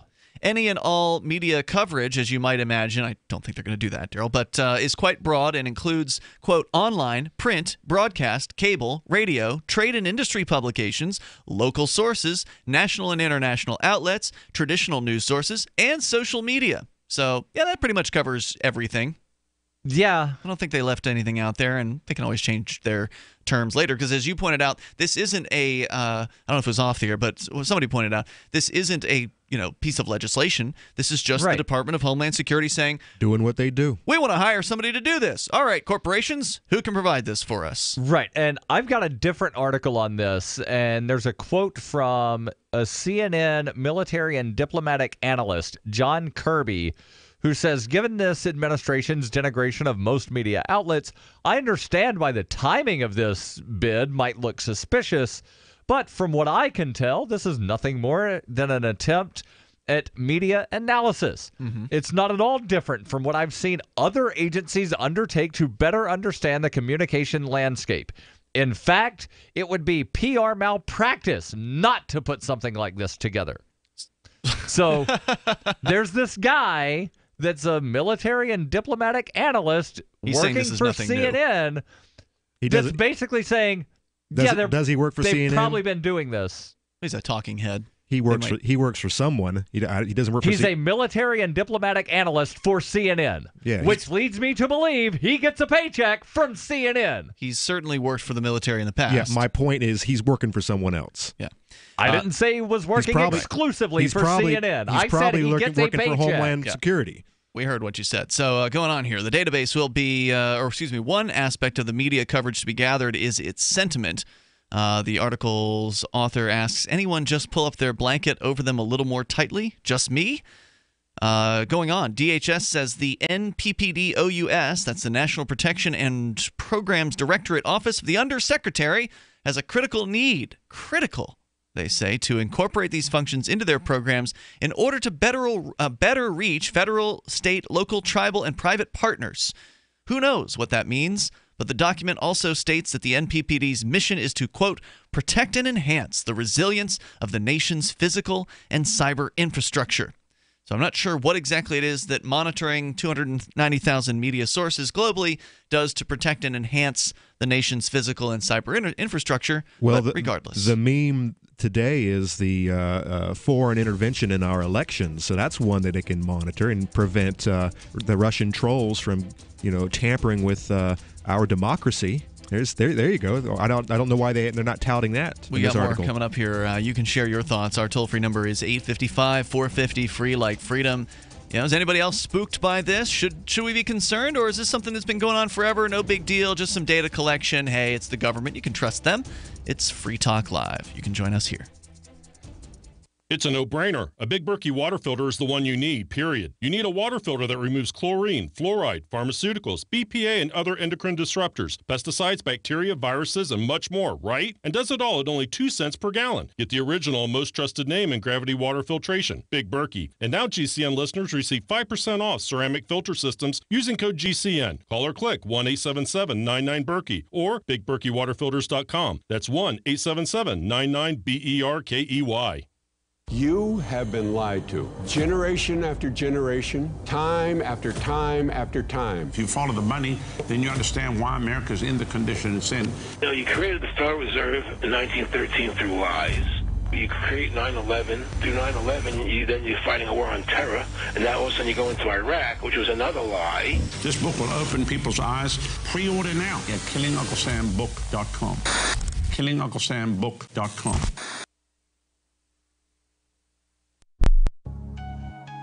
A congressman recently revealed that legislation totaling 2,900 pages and involving more than $1 trillion was available to members of Congress for less than 48 hours to study and consider. That's over 60 pages of legislation per hour. Do you think anyone read the entire bill? I'm Jim Babka with DownsizeDC.org. Consider a proposal buried in a 3,200-page, $388 billion bill, which would have empowered committee chairmen or their agents to examine Americans' tax returns. When this horrible provision came to light, no one claimed to know how it got into the bill. One congressman questioned said, "I didn't write it, I didn't approve it, I wasn't even consulted." If your attorney represented you this way, he might be disbarred. But this is how Congress represents you every day. That's why DownsizeDC.org has created the Read the Bills Act. You can force Congress to read their bills before they pass them at DownsizeDC.org. This Your Family Today tip is brought to you by Nestle Toll House Morsels, helping you create special moments and memories your family will cherish forever. Visit us at tollhouse.com. You may bake for birthdays and holidays, but why stop there? Sweeten up the rest of the year by designating monthly dessert days. Treat your family to one of their favorites or surprise them with something new. Either way, you'll create a tradition everyone will love. For more tips like these, visit us at parenthood.com/yourfamilytoday. So you've heard all 3 hours of the latest episode of Free Talk Live, and you're still hungry for liberty-oriented audio content? Did you know that we have another 24/7 audio stream at LRN.FM? The Liberty Radio Network airs the latest episodes of some of the best liberty-oriented podcasts on the internet around the clock. In addition to recorded content, you'll also hear live shows like Free Talk Live, originating from our Keene, New Hampshire studio. So listen anytime at LRN.FM. That's LRN.FM. Why did you move to the Shire? I moved here to the Shire because there's other people around who take liberty just as seriously as I do. I moved to the Shire because I saw videos of people challenging authority and thought that I could get support myself. It called to me, like, do this right now. I wanted to be around people like me who got it. And once I got here, I knew there was nowhere else that I wanted to be. I've always wanted to change the world. So I moved to the Shire to join people who were actually working towards doing the same thing. The people here are awesome, loving, and positive. It was for the adventure and for the feeling of something important is happening here. And I just wanted to come to sort of be part of that. Visit ShireSociety.com to read and sign the Shire Society Declaration and learn the reasons why, if you love liberty, you should immigrate to the Shire. Plus, add yourself to the Shire map at ShireSociety.com. That's ShireSociety.com. Some of our live shows are streamed in HD on Twitch. Please follow and share at twitch.lrn.fm. That's twitch.lrn.fm.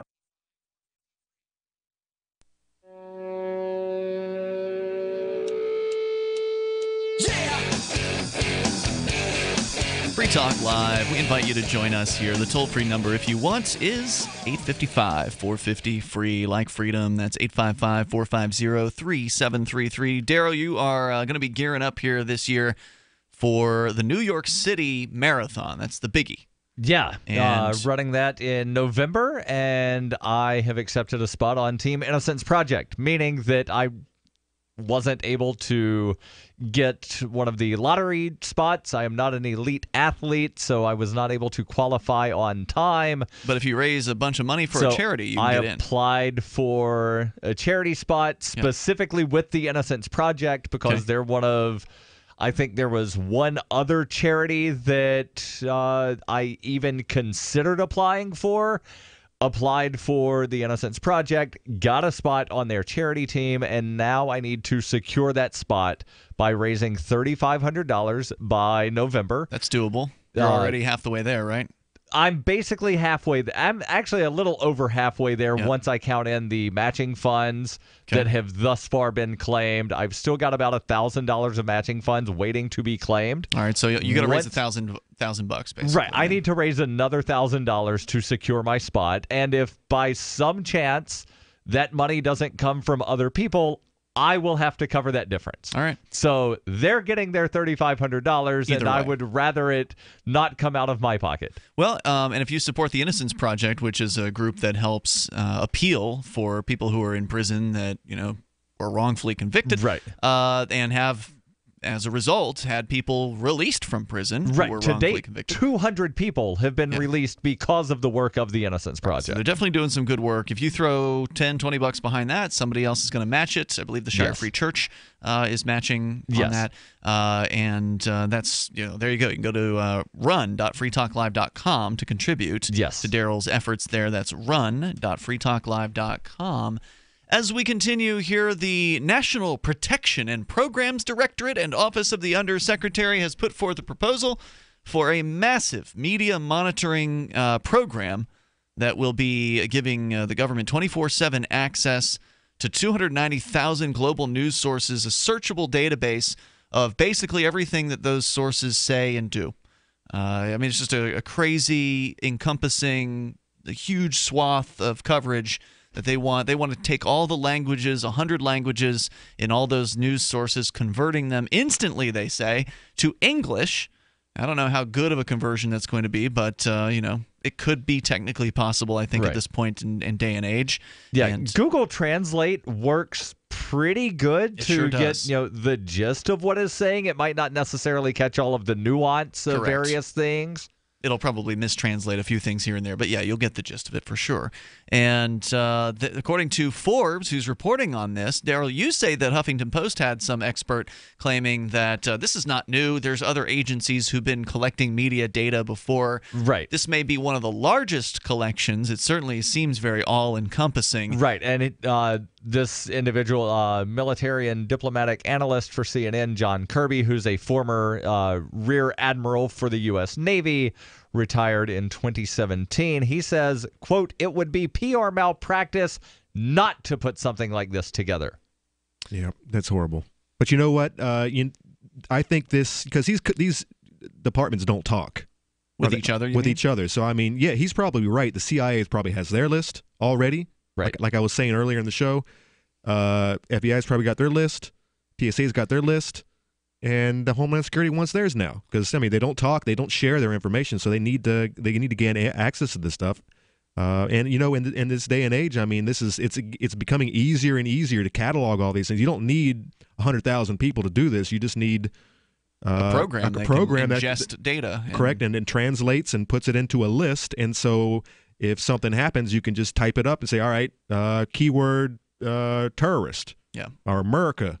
And it'll bring up all the journalists out there who have written articles in the past, couple of days. So the MPPD's mission, according to Forbes, is to, quote, protect and enhance the resilience of the nation's physical and cyber infrastructure, unquote. Now, Forbes' opinion piece here says that line makes it sound as if the creation of this database could be a direct response to the rampant allegations of Russian interference in the 2016 U.S. presidential election. Although President Donald Trump, who has normalized the term fake news, can't seem to decide whether that's even an issue or not. Facebook CEO Mark Zuckerberg thinks it is. Earlier this week, he announced the social networking site would remove, quote, more than 270 pages and accounts operated by a Russian organization called the Internet Research Agency in an effort to, quote, protect the integrity of elections around the world. unquote. So that's how important Facebook thinks its silly little pages are. That, oh, well, we want to protect elections, so we're going to shut down a few hundred pages on Facebook. So because that's why Hillary lost. Because of Facebook pages? Because of Facebook, a couple hundred Facebook posts. Are removing these pages owned by Russian people somehow protecting the integrity of Russian elections? Because he says around the world. Yeah. Russia is part of the around the world. Yeah, I guess I don't know what all he's So including. are Russians not allowed to use Facebook to talk about Russian elections? Within the context of increasing concerns over fake news and foreign interference in elections, and actions such as the DHS database might first seem to be a sensible approach, but not exactly. Unfortunately, increasing government encroachment on the freedom of the press is the sinister backdrop to all of this. Freedom House, which has monitored the status of the press for nearly 40 years, recently concluded that global media freedom has reached its lowest level in the past 13 years. The independent watchdog organization blames new threats to journalists and media outlets in major democracies, as well as, quote, further crackdowns on independent media in authoritarian countries like Russia and China, unquote. But then they go one step further. The Freedom House organization further says, quote, but it is the far-reaching attacks on the news media and their place in a democratic society by Donald Trump, first as a candidate and now as president of the United States, that fuel predictions of further setbacks in the years to come. You remember right after he was, I think, elected and took office, somewhere around that time frame, Trump was one of his agents, not Trump directly, but one of his, hand-selected men. I forget for which bureaucracy. I don't remember. It was he's fired so many of them. It's hard to keep up with these days. But one of them was basically, saying they were going to target journalists, and it was really, a very chilling kind of viewpoint. Right, and Dianne Feinstein has been saying that for years. That they're going to target journalists? No, that she wants to wind up having some kind of federal registry or definition that doesn't include something that's included here, podcasters and bloggers. Oh yeah, this is not not new. To cut them out of being media. No, they can still podcast, but they've got to get registered, and they've got to be on a list. She wants them to not be considered media. Right. Could the DHS media database be such a setback that, again, they were referring to? Possibly, and it's not even the first time potential regulation of journalists has drifted across the American political scene. Last October, an Indiana lawmaker proposed that journalists be licensed. Representative Jim Lucas's bill was mostly a publicity stunt, but could this DHS action be a way for the government to keep track of American and foreign journalists, as well as citizen journalists, threatening not only the freedom of the press, but also individual freedom of speech? The real question, of course, is what the government plans to do with the information it compiles. And there's been no comment on that beyond what is in the posting, which, by the way, has interest from at least 7 companies as far as providing this service to the government. Will those on the DHS media database be questioned more harshly coming in and out of the country? Will they have trouble getting visas to go to certain countries for their own reporting or personal vacations? Or worse? Speaking of visas and showing that social media activity is squarely on the radar of this administration, earlier this week, the State Department placed 2 notices in the Federal Register seeking comments on its proposal to require that all visa applicants to the U.S. turn over their social media information for the previous 5 years. That's pretty creepy. Like they don't already have that information already. Like, for example, I think last week I said that I downloaded my Facebook data. Right. Like 500 megabytes worth. Every single conversation. Every picture, every text. Picture that I've had in 9 years. Well, certainly the U.S. government can get access to those sorts of things, but if they're demanding foreign social media, for instance, they may not have easy access to, the Russian, I think it's vk.com or something like that. There's like Russian Facebooks and things like that are out there. More coming up here. This is Free Talk Live. Cryptocurrencies are successful because of good technology. The liberty-loving voluntarists who founded Zencash in 2017 took the best tech, like zero-knowledge anonymity and decentralized autonomous organizations, and are creating a secure platform for money, messages, and media that can be sent to anyone, anywhere in the world. Zencash is a cryptocurrency dedicated to peace, anonymity, and decentralization. Find out more at zencash.com. That's zencash.com. What's more profitable, running your business or doing bookkeeping? Doing your business, of course, but you want to keep your books so that you can maximize your tax savings, right? What if I told you that there's a person that's a bookkeeper, accountant, and law school graduate that's also a hardcore libertarian? My name is Melanie Johnson, and I hate the state. I will aggressively help you to minimize your tax exposure and maximize profits, all while staying within the law. Melanie's your best choice for your taxes and bookkeeping needs. Go to tax.freetalklive.com and check out our website, tax.freetalklive.com. Are you one of the 70% of Americans that want to own your own business, afraid to leave the security of your current job to pursue your dreams? I'm Pharmacist Keith. Dr. Wallach, the Dead Doctors Don't Lie guy, and myself want to show you a low-cost way to create your own business, working around your current job schedule, creating an extra income for you and your family by joining his crusade, spreading his message of better health. To learn more, visit radio.recordedvideo.com, radio.recordedvideo.com. That's radio.recordedvideo.com. All right, are you a Trump supporter? How would you like to have a free Trump flag? I mean, a nice, big, beautiful Trump flag, free. If you can get to this website, freetrumpstuff.com, in the next 30 minutes, that's right, freetrumpstuff.com, they'll give you a nice, big, beautiful, free Trump flag. How's that for a deal, huh? freetrumpstuff.com. Go there, get your free flag. Do it now. You better hurry because they won't last long. Go to freetrumpstuff.com, get your free Trump flag. freetrumpstuff.com. Go now.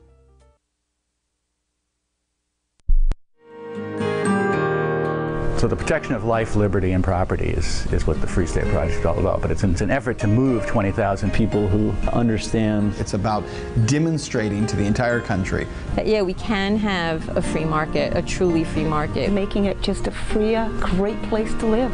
It's the world's largest voluntarist libertarian community, and it's only getting bigger. That's amazing, to be able to move to a place where other people passionately believe in being free and independent. What the Free State Project is managing to do, though, is to put their money where their mouth is. It's physically getting up across the country and saying, let's go someplace and let's demonstrate the power of these ideas. There's a lot of kind of philosophy that surrounds liberty. There's a lot of thinking about it and talking about it. But here in New Hampshire, people are doing it. 101 Reasons Liberty Lives in New Hampshire, a documentary by Free State Project early movers. Watch it free at 101reasonsfilm.com. 101reasonsfilm.com. LRN.FM is proud to announce our official listening apps for Android and iOS devices. Now you can easily tune into our streams anywhere, anytime on your smartphone or tablet. Just visit apps.lrn.fm or search for LRN.FM in the Android or Apple app stores. Please download, rate us 5 stars, then share the link on your social media, and let your friends and family know how you're listening to LRN.FM.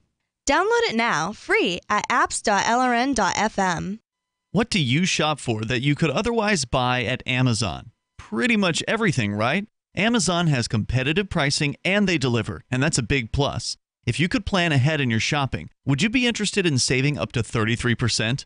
There's a catch. You have to do your shopping in Bitcoin. But imagine those savings. It's like a huge raise. All you have to do is go to saveitpurse.com. We've saved thousands, and you can too. Plan ahead and save. Saveitpurse.com.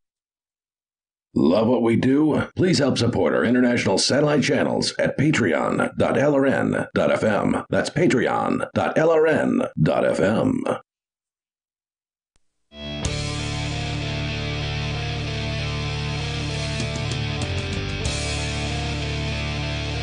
It's Free Talk Live. Dial toll-free. Bring up whatever you want to discuss here. Our number is 855-450-FREE like freedom. It's 855-450-3733. Skype on in here. Skype username LRN.FM. Or there's the Discord on-air call-in line room that you can jump into on our Discord, which has multiple chat rooms where people are there throughout the show, usually many times before and after, talking about various different things in different rooms. Some of them are hosts of the show. Many of them are listeners, of course, that you can connect with there at discord.lrn.fm, and it's free. So one of the many free features that we give you on our website, it's discord.lrn.fm. In fact, it's become so popular we've just been doing it for 3 months now. That I just decided we need to put this on the front page of the website. So if you actually go to freetalklive.com, there's a Discord little monitor that shows you all the channels that people are in and and who all's actually on the Discord at any given moment. So trying to bring as much attention to it as possible because people seem to like it. They seem to like to chat with each other that are listeners of the program, whether they're callers or not. Some of them are callers. And yell at each other. Some don't get along very well. But there's also the block feature. So if you want to block somebody on there, you can do that too.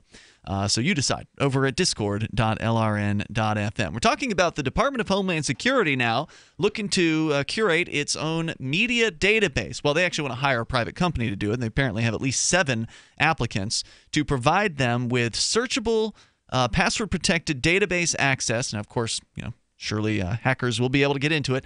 But database of over... Password is password. Right. Of 290,000 global news sources, as well as social media. So add in however many thousands more social media accounts or sources or whatever of anybody that's got an opinion. Over 100 languages, including Arabic, Chinese, and Russian, for instant translation into English, 24/7. They want to talk, or they want to be able to monitor journalists, editors, correspondents, social media influencers, bloggers, etc., including online, print, broadcast, cable, radio, trade, and industry publications, local sources, national, international outlets, traditional news sources, and social media. But, it's our government. They're only there to keep you safe, so what's there really to be concerned about here? I mean, this is just a database, right? It's all publicly available information. I mean, they're just cataloging it all in one easy-to-search place. I mean, what's wrong with that? That's efficiency. Why do they need... I've got several questions here. So why do they need all of the info? Why do they need all the info in one place? And... a statement, the government isn't efficient at anything other than killing people. Company. But even then, they don't kill the right people. Oh, but see, they're hiring a private company to make sure that they get a good deal on this. Oh, right. That's why they use the black sites in foreign countries and then still wound up not even torturing the right people, as if there are right people that you can torture. But like they've admitted, oh yeah, we wound up torturing this guy and he didn't tell us anything that led to anything. Here's how they'll keep us safe, Darryl. Keeping out foreign tampering in our elections. Being able to squash YouTubers who are claiming that some of these shootings are full of crisis actors. Conspiracy theories in general. Being able to take those down. Being able to attack any individuals who are out there making observations and asking questions, because we can't have those guys questioning the official. Conan, I mean, aren't you being a little paranoid here? I mean, we're just talking about a database. That doesn't authorize them to take down these pages and websites. It makes it a lot easier to monitor those individuals. Mm-hmm. So once they get your ticket, now you're on their radar. I mean, but before that, they actually have to hire somebody. And what happens if the Department of Homeland Security, I'm just trying to think of something they could do here rather than playing devil's advocate. What if they, determine a list of these, program providers that you're talking about? And it'll start at a few thousand, and then before you know it, it'll be millions. What if they, make a list of the people that they don't like their opinions of? And then they come to these organizations like YouTube with a official notice from the Department of Homeland Security saying, we believe that these channels, these pages or whatever, these are providers of fake news, and this is the official opinion of the Department of Homeland Security, and we are requesting that you take them down. Within about 7 seconds, there's going to be a lawsuit from the ACLU.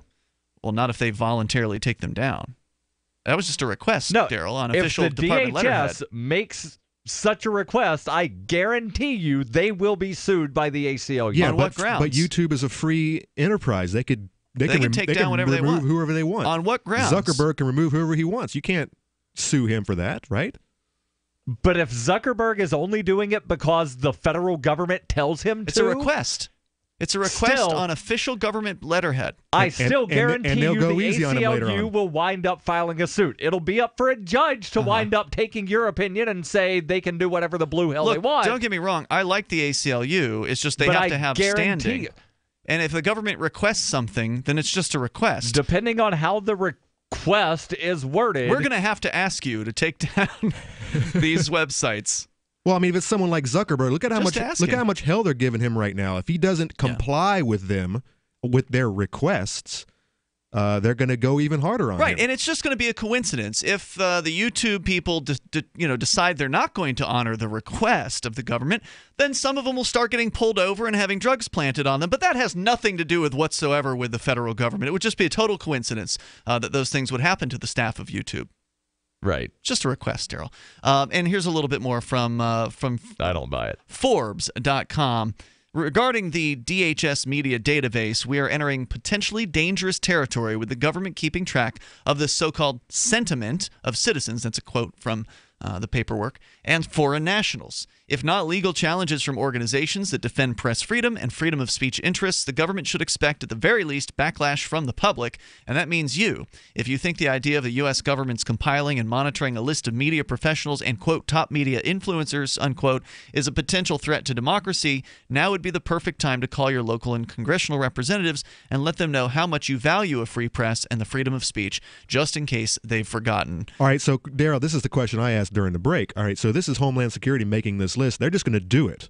They don't need That's right. They don't need approval to do this. Who is actually going to stand up against this? Almost no one would in this federal government, especially because nothing's going to happen at first. The list is going to be created. It's going to start compiling, and we're not going to find out how much is this going to hurt until years from now. Right, when they come up with ideas of what to do with the database. And it'll all depend on whoever runs Homeland Security at the time. It'll be, whatever bias. Yeah, the politically directed bias of whoever's running the thing. Correct. And so the way I see it, Congress probably likes this. Trump likes this. I can see those on the left who would love something like this, as long as if it's their enemies who are being monitored. So like the Feinstein's probably okay with Alex Jones being monitored, and Trump is probably okay with Rachel Maddow being monitored. Well, I do think that Alex Jones should be monitored, but by health professionals, not by the government. Some of the flat earthers, they probably do need to seek psychiatric help. But I'm not going to wind up, advocating that the government force them to wind up getting that help. I think you should have that opinion that these people need help. But my taxpayer money actually going to monitor flat earthers, I have a problem with that. So do I. That's why I said it should be monitored by healthcare professionals, not the government. I think it should be monitored by the audience, and they should make up their mind what they want to listen to. Yeah, this is it's spooky stuff. And then, of course, you also have organizations like the Pentagon that have propaganda offices that actually try to and successfully manipulate the media landscape by providing so-called experts, like you had cited earlier, Darryl, or worse, taking popular culture, Hollywood movies and television shows, and literally writing the scripts for the parts that have to do with like the military. Oh yeah, their analysts are on call.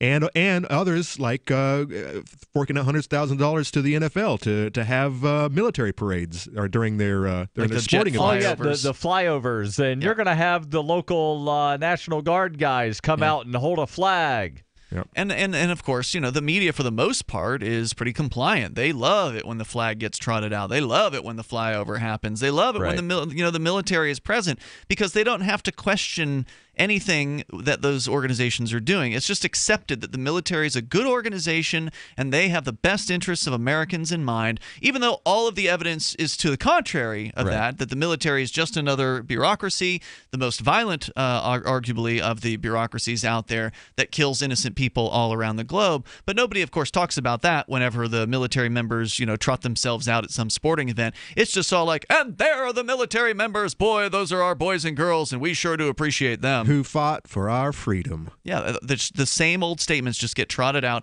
again and again. So, it's not like the Department of Homeland Security really has to worry too much about the major media mainstream sources. Those guys toe the line for the most part. All they really disagree about is whether it should be Trump or Hillary. That's really that's the only discussion that they really end up having. Well, my opinion, both sides are toting the fake news meme.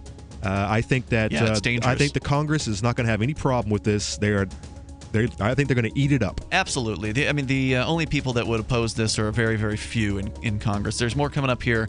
The toll-free number, if you want to join us, 855-450-FREE like freedom. Coming up, the drug chemist cases getting dropped. We'll tell you why on the way. I tried other brands, but I came back to my Sunshine. For the best hot or cold pain relief, get the best. Get a Sunny Bay heating pad. Sometimes life can be a pain in the neck or back or shoulder. And the best relief for that pain is a Sunny Bay heating pad. Did you know that the American College of Physicians said that one of the best ways to treat muscle pain is heat therapy? Sunny Bay heating pads are handmade with high quality, can be used at home or at work, and have a lifetime 100% positive rating on both Amazon and Etsy. Why take another pill? Many people use our Sunny Bay heating pads alone and got rid of the neck pain. Long distance travel or long hours in front of a computer can take its toll on your body. See why our homegrown small business at sunny-bay.com has tried to help people just like you. Get your Sunny Bay heating pads at sunny-bay.com. That's sunny-bay.com or call 253-678-1361 for hot and cold therapy. sunny-bay.com. Looking for a great real estate investment? Consider New Hampshire, which is ground zero for the Liberty Movement. Your first call should be to Mark Worden from Porcupine Real Estate. He's more than just a real estate agent. He's your New Hampshire concierge. Where are the best places to live? Do you want farm, city, the burbs, or forest? Do you want a duplex or multifamily building so that renters pay your mortgage? There are homes in all price ranges in New Hampshire, and Mark can help with financing too. Invest in Liberty and property. Mark Worden can help. PorcupineRealEstate.com. There are lots of ways to listen to Free Talk Live. Our podcast has been around since podcasts began, and now the FTL feed is loaded with content besides our full show archives. Did you know that we make it easy for you to customize your podcast subscriptions? We have different feeds, one that includes only our full shows, one with just the Daily Digest, and one with just the Edgington Post. You decide what you listen to. It's quick and easy to customize your feeds at feeds.freetalklive.com. That's feeds.freetalklive.com. You're listening to the live edition of Free Talk Live. Hour number 3 is next after the news here on the Liberty Radio Network at LRN.FM. From Keene in the Shire, the Liberty Media capital of the world, this is Darryl W. Perry, host of FPP Radio News for Wednesday, April 11th, 2018. Silver is trading at $16.59 per ounce. Gold is valued at $1,346 per ounce. Zencash is trading at $25, and the average price of Bitcoin is $6,861. Antiwar.com reports the Syrian Red Crescent issued a statement on Monday dismissing the allegations of a weekend chemical weapons attack in the city of Douma. The statement insisted their medical personnel in the city had found no evidence any such attack took place. The Syrian Red Crescent said their hospital in Douma received 6 patients complaining of respiratory problems, but said they did not seem to have any physical problems at all, nor was there any trace of any chemical agents they might have been exposed to. Chemical attack or not, it would not be surprising for some people to complain of symptoms without actually having any problems. That the Red Crescent operates a hospital in a city supposedly inundated with wounded and did not get a single patient with confirmed exposure, however, is very noteworthy. The Russian Defense Ministry also reported that their own medics had examined some patients in Douma and had the same result, that none showed signs of chemical poisoning. With white helmets claiming scores killed and over 500 wounded by exposure, it seems impossible to believe that if it was true, no one could find any of these real patients to confirm an attack. For over 40 years, Roberts & Roberts Brokerage has been a trusted source for buying and selling precious metals like gold and silver. And as a Bitcoin-preferred business, Roberts & Roberts Brokerage has removed the minimum purchase amount for all orders paid in the digital currency. Call Roberts & Roberts Brokerage today for knowledgeable advice on buying and selling precious metals and a forward-thinking approach to new technologies. 800-874-9760 or visit online at rrbi.co. UPI reports officials in California, including the state's attorney general, have sued the Trump administration over an Environmental Protection Agency decision to eliminate a regulatory standard. The old policy, known as the once in, always in rule and in place since 1995, required the EPA to regulate major sources of pollution as such, with no chance of reassessment. A new policy announced in January would allow major sources to be reclassified as area sources and face different regulatory standards. At the time of the move, move. The head of the EPA's Air Office, William Wareham, said the old policy was based on an incorrect interpretation of the Clean Air Act and added that the change would reduce regulatory burden for industries and the states while continuing to ensure stringent and effective controls on hazardous air pollutants. But in announcing the lawsuit on Tuesday, California Attorney General Xavier Becerra said the change is illegal. Becerra said in a statement, instead of prioritizing the health of hardworking Americans, EPA Administrator Scott Pruitt wants to let major polluters off the hook. This is unconscionable and it is illegal. If the once in, always in policy is rescinded, children in California and around the country, particularly those who must live near the polluting plant or factory, may grow up in an environment with tons of additional hazardous pollutants in the air they breathe. The plaintiffs, which include the California Air Resource Board, filed their suit in Washington, D.C.'s U.S. Court of Appeals on Monday. You can support FPP Radio by joining the Fans program. Fans are friends, allies, and numerous supporters. You can join the Fans program for as little as $1 per month through Patreon and get perks like ad-free versions of FPP Radio News and Peace, Love, Liberty Radio. To learn more or to join the Fans program, visit fans.fppradio.com.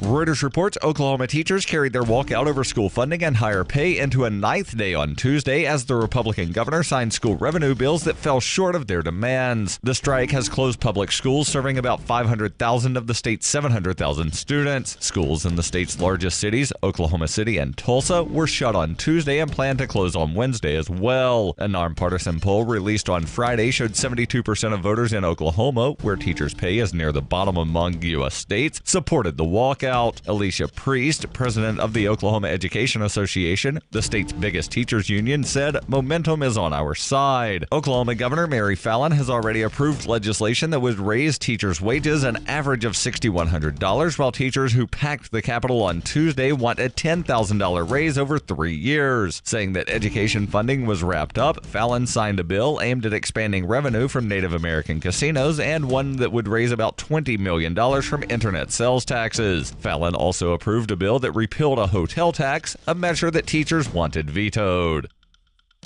This has been FPP Radio News, online at fppradio.com. Last month, the FDA approved Hallucex, a new class of weight loss drug that helps users avoid overeating by producing nightmarish hallucinations whenever food is around. Hallucex targets the brain's cerebral cortex, stimulating the centers responsible for fear and visual processing. Test subjects reported an unprecedented decrease in appetite and showed dramatic weight loss, with only 18% reporting night terrors or subsequent cardiac arrest. It's designed to make fatty and sugary foods even scarier. An apple just looks like it has fangs, but a milkshake will threaten you and your family by name. Earlier incarnations of the drug proved to be too powerful and produced mental states in which test subjects no longer believed that food had ever existed. An unshakable belief that the subject had to eat all of the food on the planet in order to prevent food from rising up and destroying the human race. No, you don't understand. I have to do this. Or the conviction that food could be negotiated with diplomatically. With the Lab Report, I'm Aisha Patel. This is the Onion News Network.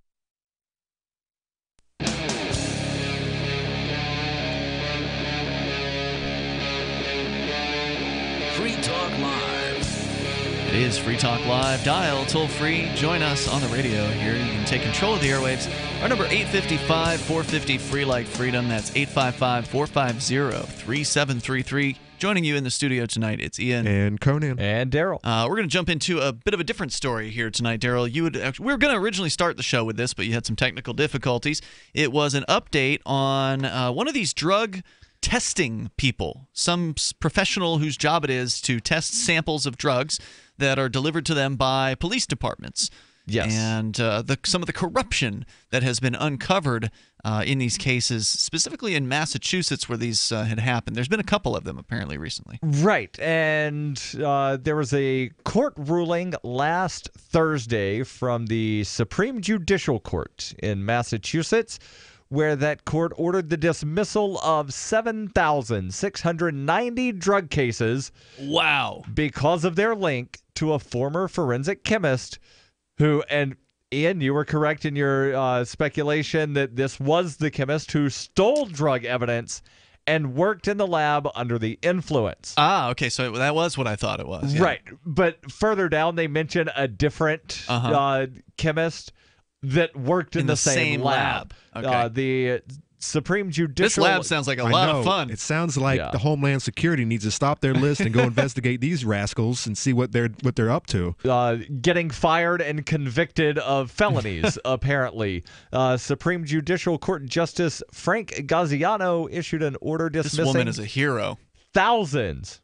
She has done more for ending the war on drugs, or at the very least releasing innocent people from the jail cells across Massachusetts, than probably any politician in the state of Massachusetts has ever done. Yeah, but how much money are we talking about is going to be lost from, For the prosecutions or what? Well, I mean, time served. I mean, are these people going to be recouped for their... Sue? Can they correct.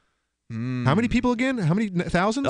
So this was a dismissal of 7,690 cases. And that means after the fact, as all of these are after the fact. These are convictions, likely, that she probably was because instrumental. She pled guilty in 2014. So I'm thinking all the fines, all of the court costs, all of the time served, jail time. We're talking about a lot of money. Yeah, we are. And guess who's going to pay for it? The taxpayers. Yep. Again, the Supreme Judicial Court Justice Frank Gaziano issued an order dismissing thousands of convictions tainted by Sonia Farrak, a chemist at the Massachusetts State Crime Lab in Amherst.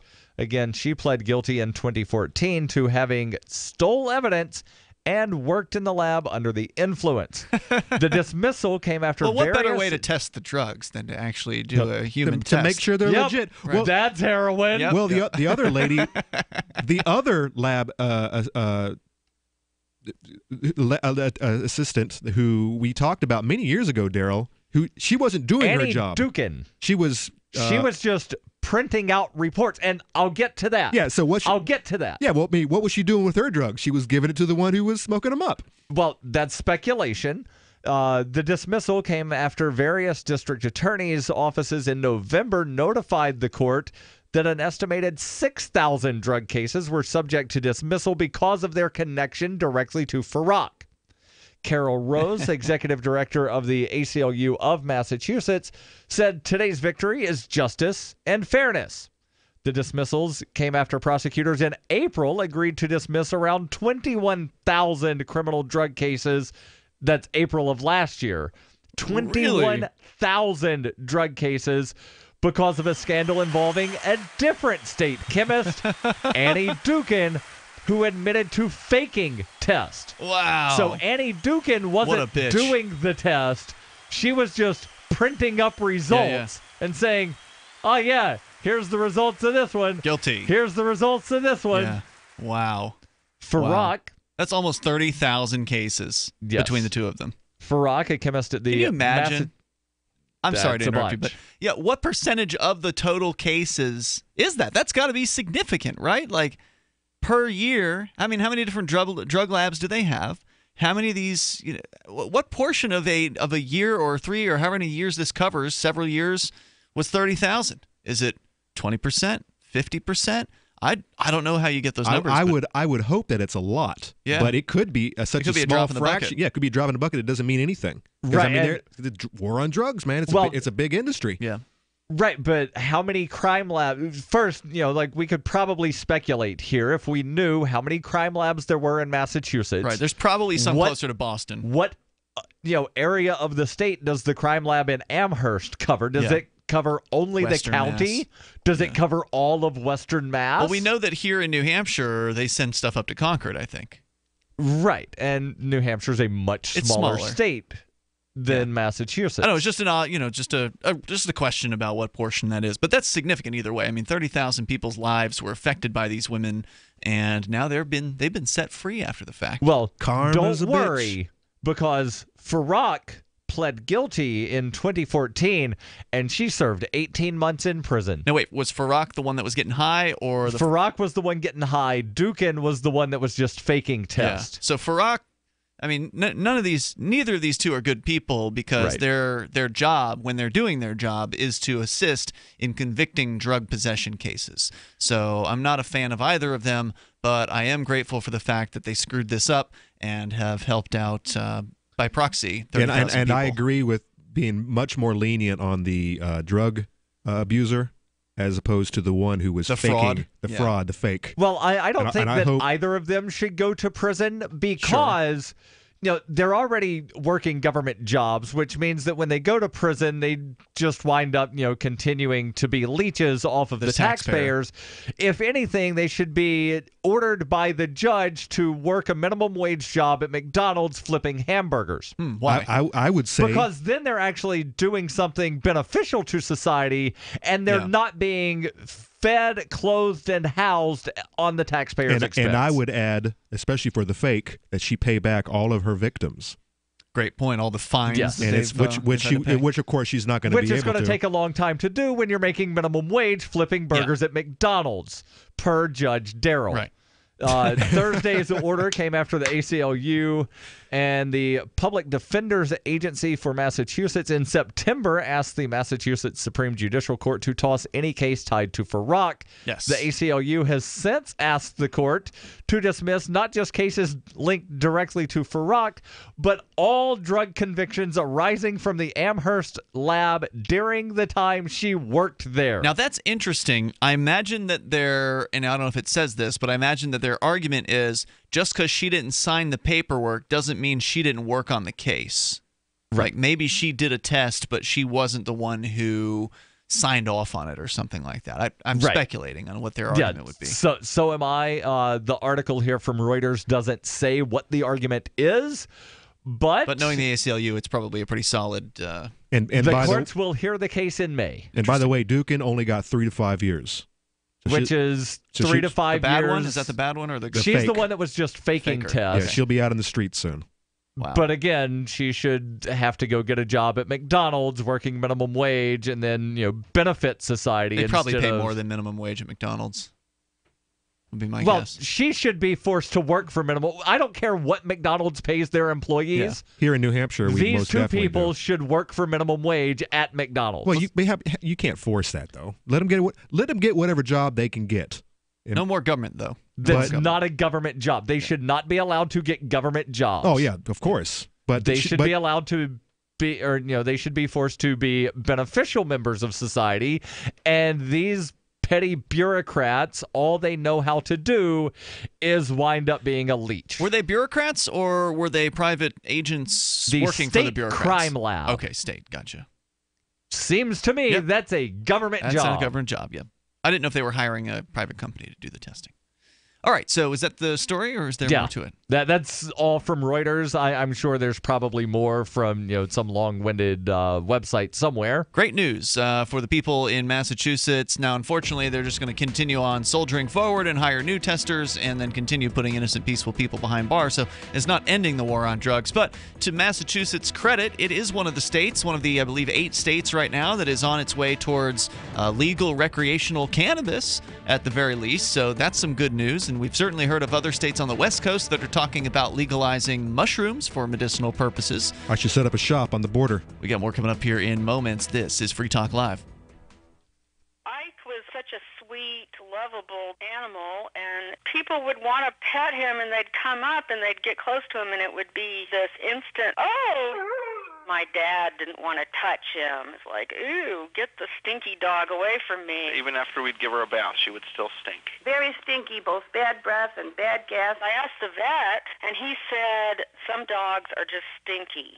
Does your dog itch, scratch, stink, or shed like crazy? Come to Dinovite for help. DINOVITE.com. The omega-3 fatty acids. Flaxseed, zinc, alfalfa, the digestive enzymes that are cooked out of regular dog food. The ingredients convinced me that it was definitely worth trying. After about a week, he started smelling normal. My husband and I were really kind of astonished. Dinovite is nutrition. 859-428-1000. DINOVITE.com. What's more profitable, running your business or doing bookkeeping? Doing your business, of course, but you want to keep your books so that you can maximize your tax savings, right? What if I told you that there's a person that's a bookkeeper, accountant, and law school graduate that's also a hardcore libertarian? My name is Melanie Johnson, and I hate the state. I will aggressively help you to minimize your tax exposure and maximize profits, all while staying within the law. Melanie's your best choice for your taxes and bookkeeping needs. Go to tax.freetalklive.com and check out our website, tax.freetalklive.com. I've said it many times on air, and I'll say it here. The New Hampshire Liberty Alliance is one of the most important organizations for freedom in the world. New Hampshire is ground zero for freedom, and the NHLA is the best organization at promoting effective liberty activism. This ad is sponsored by Free Talk Live, and I, Mark Edge, am a lifetime member because I believe in the NHLA. Please check them out at nhliberty.org. Not everyone can move right now, but you can support the cause. Donate top cryptocurrencies or old-fashioned U.S. dollars, nhliberty.org. Visit their website and see what they're all about, nhliberty.org. Anyone can publish on the internet, but not everyone is publishing material suited for online reading. According to the Yahoo Style Guide, it cautions that internet content has a few seconds, 3 or less, to encourage people to read more, to take action, or navigate to another one of your pages. So make it easy for readers to pick and choose. Isn't that the way you poke around online? Use short words, short sentences, short paragraphs, bulleted lists, and short pages. Front load what you write, putting the most important information at the beginning of headlines and paragraphs and sentences. Same goes for your keywords, what someone would likely type into the search box on Yahoo or Google. For more tips on communicating better online or in a job interview or everyday life, hit survivalspeech.com. I'm Holland Cook. LRN.FM now has a Discord. Discord is a free text and voice chat platform, and we now have our own server with a bunch of channels at discord.lrn.fm. You can join other listeners as they chat about various things during our live shows, or anytime, day or night. Discord software is available cross-platform, so you can have it on whatever device you want and take your chats anywhere. Join our Discord at discord.lrn.fm. That's discord.lrn.fm.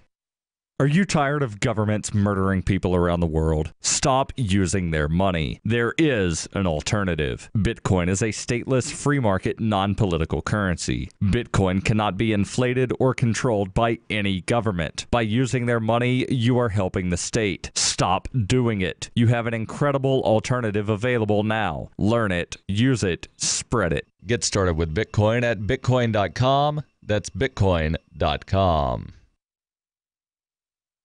This is the Liberty Radio Network, broadcasting the latest liberty-oriented audio content 24 hours a day at LRN.FM.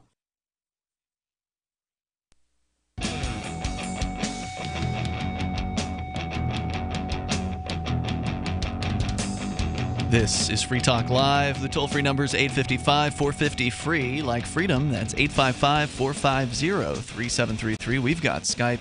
The Skype username here is LRN.FM. Joining you here tonight, it's Ian. And Conan. And Darryl. I do want to let you know about Bitcoin.com. Maybe you're new to cryptocurrency. Maybe you've heard about Bitcoin. You've heard some of the exciting news, the headlines about it, or some of the bankers talking trash about it. You want to know what it's all about.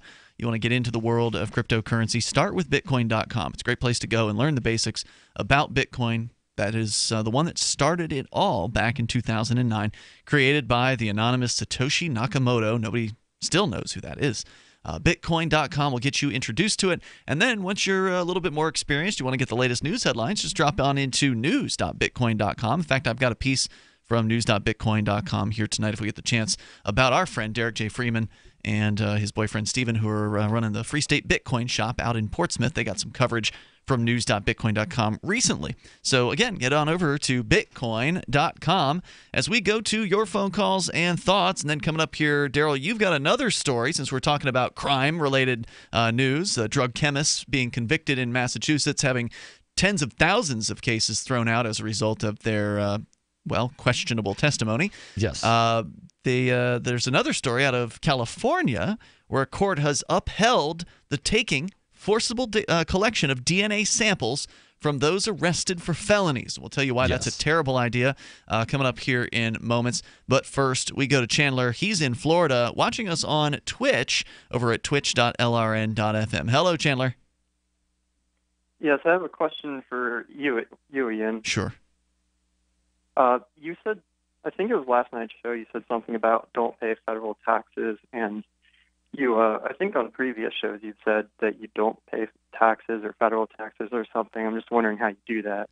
Yeah, so it's a lot harder to not pay taxes if you work at like a corporate job. Right. Because every corporation, they're very obedient to the state. They're going to do whatever it is that the state tells them to do. It's all auto-deducted. Yeah. It's going to be very, very hard to do that if you work at a corporate job. If you work if you're a contractor, if you work for yourself, then it's much easier because then the requirement of reporting, if there is one, is on the individual, and it's much, much harder for the government to, put the screws to those to an individual than it is to some corporate taskmaster or corporate accounts manager or whatever.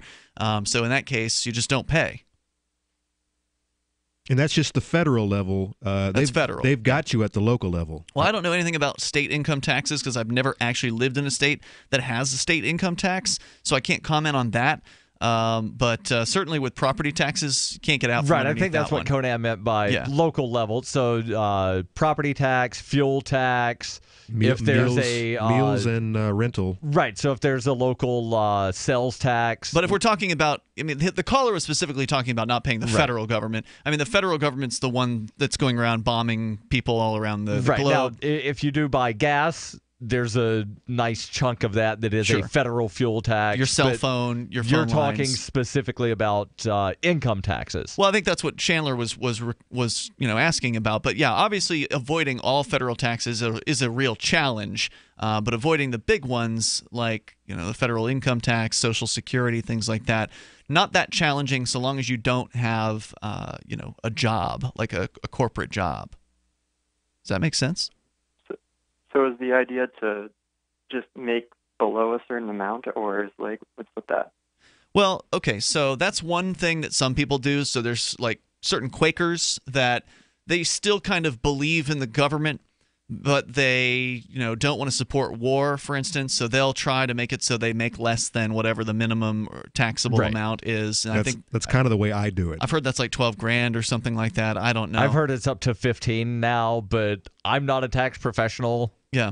So, I'm a minister with the Shire Free Church, so ministers don't pay taxes in general. But prior to becoming a minister in the Shire Free Church, I also had a moral objection to paying taxes from the fact that it goes to fund violence, and so I'm not interested in or to create lists in funding a violent agency like that. And so personally, I don't try to stop making, bringing in money or whatever. Like right now, because I'm a minister, I don't own anything. The church does, and I work with the church and, administer its programs for it. But ultimately, whatever it is that you're bringing in, it should be yours. And of course, there's lots of arguments out there about taxes being voluntary. Now, many of those people have gone to jail. People like Larkin Rose, Peter Schiff, Erwin Schiff. Peter's father. Right. Yep. Erwin Schiff died in prison as a result of that. So certainly, it's not without risk. But there are millions of Americans who don't pay federal income taxes every single year. They work under the table. The government only knows about the money that you report to them or these other companies report to them. So if you're able to work under the table jobs and the person who's paying you doesn't report to the government that they're paying you, then the government has no idea about that money, right? That's, the benefit of things like cash or cryptocurrencies or whatever. So to the person who's interested in avoiding enriching a evil government agency, there are ways to avoid that. Does that answer your question, Chandler? Yes, thank you. Chandler, is this something you're interested in doing? I don't think he'd want to admit it if he was. I don't want to do tax avoidance or anything. I wouldn't want to upset the stealing government. But they're scary. Any way of doing it legally or whatever. that'd be good. Well, the argument they're going to make is that you owe them whatever they say that you owe them, and the counter argument is, well, prove my obligation to pay you people. Just because you have written some words down on a piece of paper doesn't mean anything to me. Now, of course, the jury is likely going to side with the government because they are all tax obedient. That's assuming that there's a jury trial. Now, there are things where you can get letters, and I have gotten one. Was a couple years ago where the IRS said, you owe us money. Pay up. But you can appeal this through our process by giving us money, and then we'll hear your appeal. And sometimes in that case... And so I responded, I'm not giving you anything. And what did they say? Anything back? They never responded to my response. Yeah. And I know for a fact that, obviously the IRS... You're a little fish, Darryl. Well, actually, the first response was... your response was not responsive to our request, and then I responded, I'm not giving you anything, and then they never responded. Yeah, it has to. I don't know what the smallest fish are that they've gone after in the past. I mean, certainly they make a big deal out of some of them, like Wesley Snipes or the guy from Survivor, Richard Hatch, back in the day. Yeah, they go after these celebrity types to kind of make a point, but ultimately the number of people who don't pay taxes, is in the millions in the United States, and I forget how many millions, but it was quite a bit. And those aren't just all people who make less than $12,000. Right. It's somewhere close to half of the adult population don't pay that don't pay or don't file. Yeah, a combination of the two. Yeah, but not half of the population work in jobs where they can not pay because it's already auto deducted, so they might not file.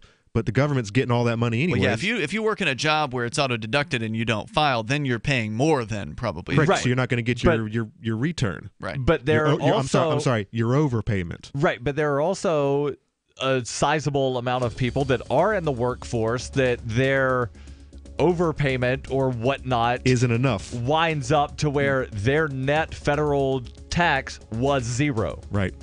Chandler, thanks for the call. Thanks for the question. Appreciate it, and good luck out there. Toll-free number here, 855-450, free like freedom, 855-450-3733. As far as I'm concerned, anything you can keep out of the federal government's hands as far as value is concerned is a good thing. There's more coming up here. It's Free Talk Live. Water is the single most important thing your body needs, so you want to be sure it's the best for you and your family. Since 2005, thousands have depended on Berkey purified water. The Berkey Guy provides the lowest priced filtration systems in every size. For incredibly delicious water now and in an emergency, get to GoBerkey.com or call 877-886-3653. 877-886-3653. GoBerkey.com. Hunters, anglers, campers, and survivalists. Get back to nature. Expand your horizons with the highest quality, most versatile, unique slingshots and sling bows on the market at slingbow.com. Slingbow products are compact and models start from just $17.98. They're perfect for your bug out bag or storing in your vehicle. Give yourself and your loved ones the excitement and tradition of Slingbow, a new frontier in archery and truly modern twist on this primitive survival tool. Feel the thrill only at slingbow.com.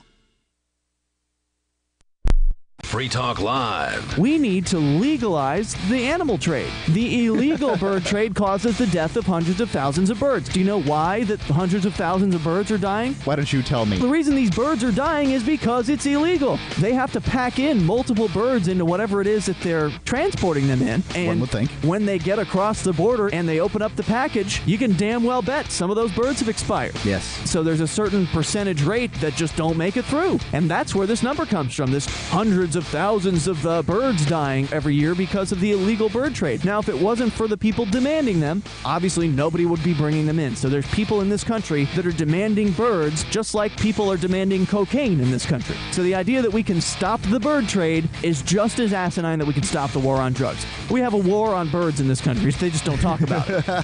Free Talk Live, 7 nights a week from 7 to 10 Eastern, live on the Liberty Radio Network at LRN.FM.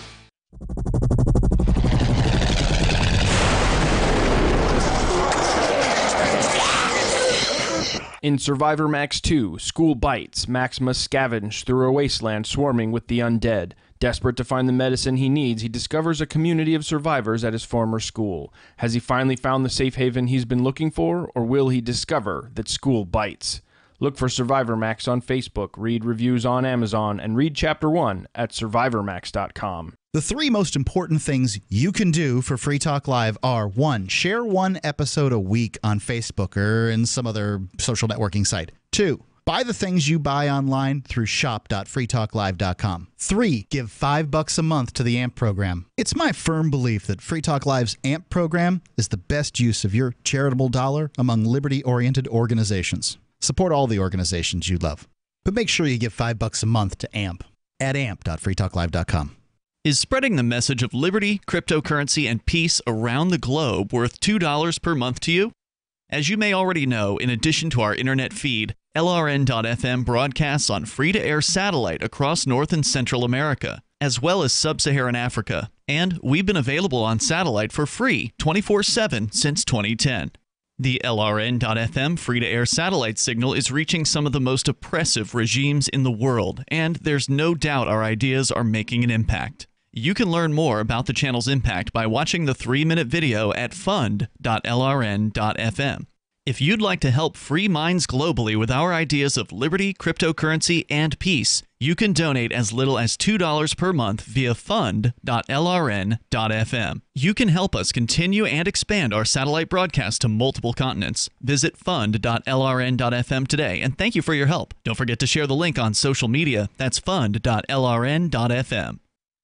You can sign up to receive the latest about the Liberty Radio Network via our email updates at updates.lrn.fm. That's updates.lrn.fm.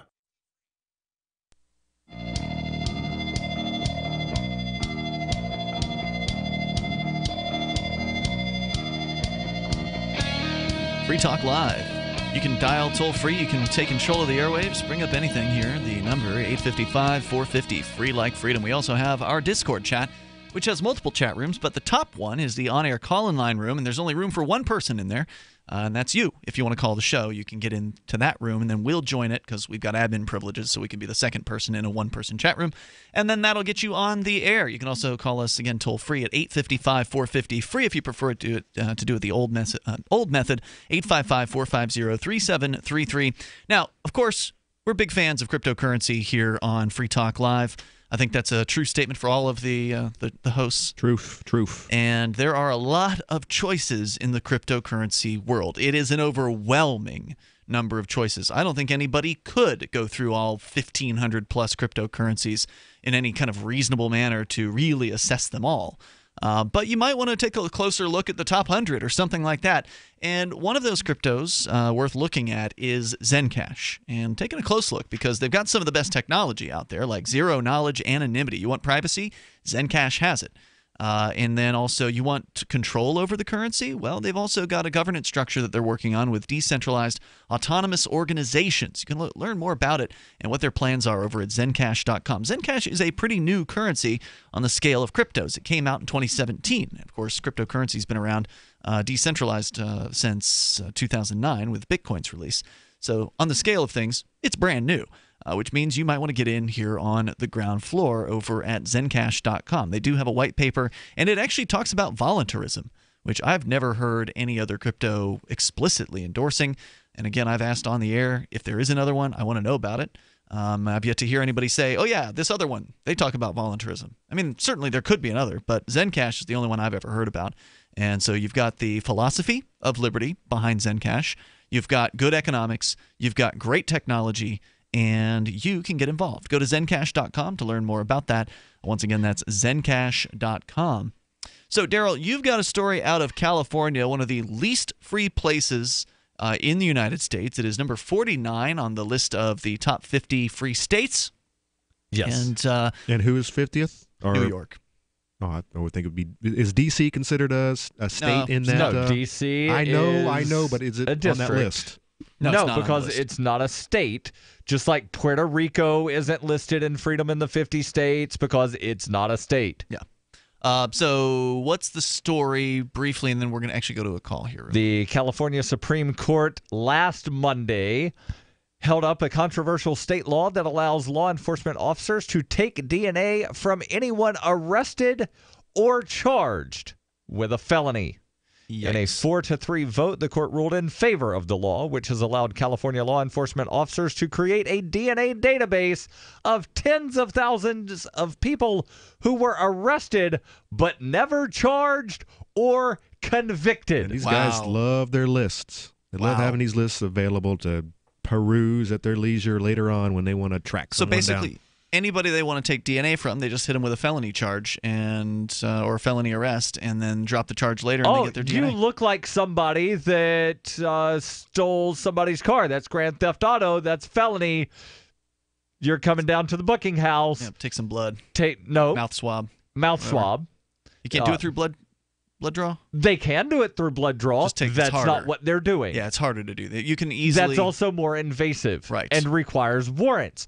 Getting blood requires a warrant. I see. Shoving a Q-tip in somebody's mouth requires them to say "ah." Yeah. Yeah, and they don't have to go through special phlebotomy training or bring in a professional or whatever. They can just open up a they don't kit. have to go to a judge and wind up getting probable cause. And now they've got the Supreme Court's backing to just wholesale collect this from anybody charged with a felony. And keep in mind, the state will charge you with a felony. Not just charged, arrested for or charged. So thousands of these people were never actually charged. Wow. They were just arrested because they fit the description. That's just horrifying. You were in the wrong place at the wrong time. We don't even know what person we're looking for, but it might be you. Oh, wait, we caught somebody else. Never mind. I feel so sorry for anybody in California who actually cares about freedom. I really do. I mean, it is not a good place to be. Yeah. It is a big... I mean, I understand it's pretty. Or who continues to defend California because it's a great place to live. It's pretty. It's pretty. It's warm. The weather, very comfortable. A lot of the weather is very nice in the lower, portions of the state. I mean, very beautiful, very, round the year, very nice temperatures in certain cities. But boy, oh boy, man, you are just loading up with the statism, loading up with the government policies and, invasive here policies of collecting DNA from anybody even arrested for a felony charge. I mean, that is, and of course, there's more and more felonies over time, and the government loves to hit you with felonies because they want to intimidate you into taking a plea deal onto a misdemeanor. And every single person who does that is going to end up with their DNA in a database. I think that is pretty scary. It's pretty creepy. And, now the Supreme Court's backed it up, so the only way that's going to change is if a different Supreme Court reverses that decision or if the legislature somehow outlaws it, right? Or and there's the possibility that this could be appealed to the U.S. Supreme Court because that's how state Supreme Court cases work. Yeah, it could be. Don't necessarily know, and there is more to this article, but we can get into Greg here. We'll get into the calls first. He's actually calling from Brooklyn. Greg, you're on Free Talk Live. Hey, all. Hey, Greg. It's been a while. Yes, sir. Working on our cryptocurrency. Did you say on the air, call for cryptocurrency, it talks about voluntarism? Yes. I'm wondering what other cryptocurrencies in their founding papers, the white papers, actually explicitly refer to voluntarism. Why, one of them, I guess, is our crypto. It's Intercoin, intercoin.org. Spell that. White paper. Spell that. Intercoin. I-N-T-E-R? Okay. INTERCOIN. Okay, cool. .org. What does it say about voluntarism? Well, I've been calling this show probably for years, and you guys actually, talking to you and libertarian bankers helped me to shape what Intercoin is today. We've actually been able to achieve universal basic income. I don't see the word voluntary anywhere in the white paper. Well, voluntarism isn't necessarily the word voluntary. Right, well, the letters VOLUN have zero results. Okay. Either voluntary or voluntarism, neither one is in here. What are you talking How about, about Greg? freedom?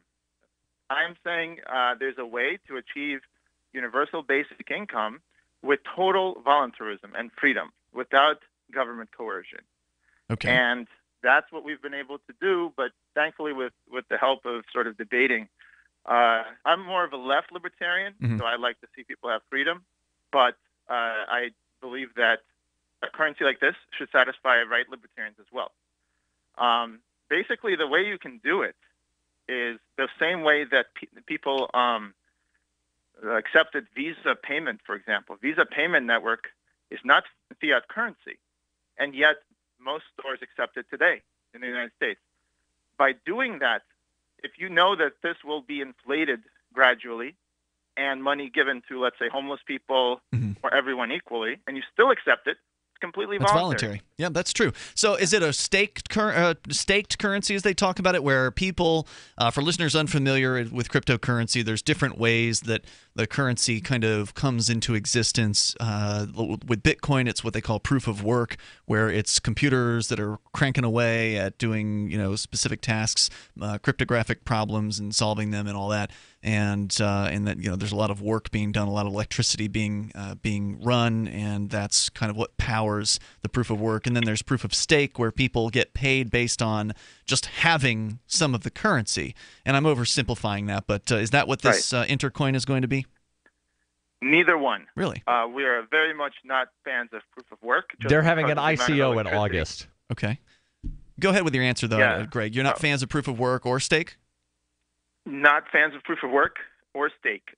Proof of work wastes too much electricity. It's an arms race. Mm-hmm.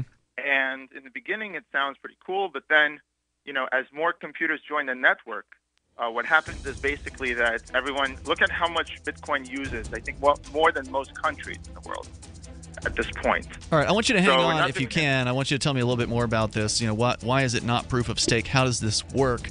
Is it just everybody that has a wallet just gets, cryptocurrency poured into it? So hang on. We'll see what Greg has to say about that. And do you guys want to sign up for this? It's Free Talk Live. Is this sounding attractive? Maybe not yet. It's Free Talk Live. More coming up. Does your dog itch, scratch, stink, or shed like crazy? Come to Dynavite for help. Order a 90-day supply of Dynavite. Pick up 2 bottles of Lico Chops, get the 3rd bottle free. New improved Lico Chops with omega-6, omega-3, vitamin E, and now 6 extra direct-fed microbials. Even better for the digestive tract and immune system. And dogs love it. Try Lico Chops. Buy 2, get 1 free. This is Henry Lukasevic for Dynavite. DINOVITE.com. Zencash is an end-to-end encrypted system with zero-knowledge technology over which communications, data, or value can be securely transmitted and stored. With over 7,500 secure nodes, Zencash has one of the most distributed node systems of any cryptocurrency. Zencash is a platform for cryptocurrency and communications built by voluntarists for voluntarists, with the ideas of voluntary interaction being written into the white paper no less than half a dozen times. Learn more at Zencash.com. That's Zencash.com. It's about time something new came along for better selling and buying online. And I found it. What now, Marge? It's buysellmakeoffer.com. Never heard of it. It's a brand new company. That's why you've never heard of it. It's the newest and best way to sell any products online. I did all the research. Sell my car? Yes. Our home? Yep. My golf bag? Your golf clubs. All of them. How about your purse collection hoard? Hey, now. You said any product. Right. I did. We get 30 days free. Really? Packages starting from only $9.95. And buysellmakeoffer.com will never charge item fees, ever.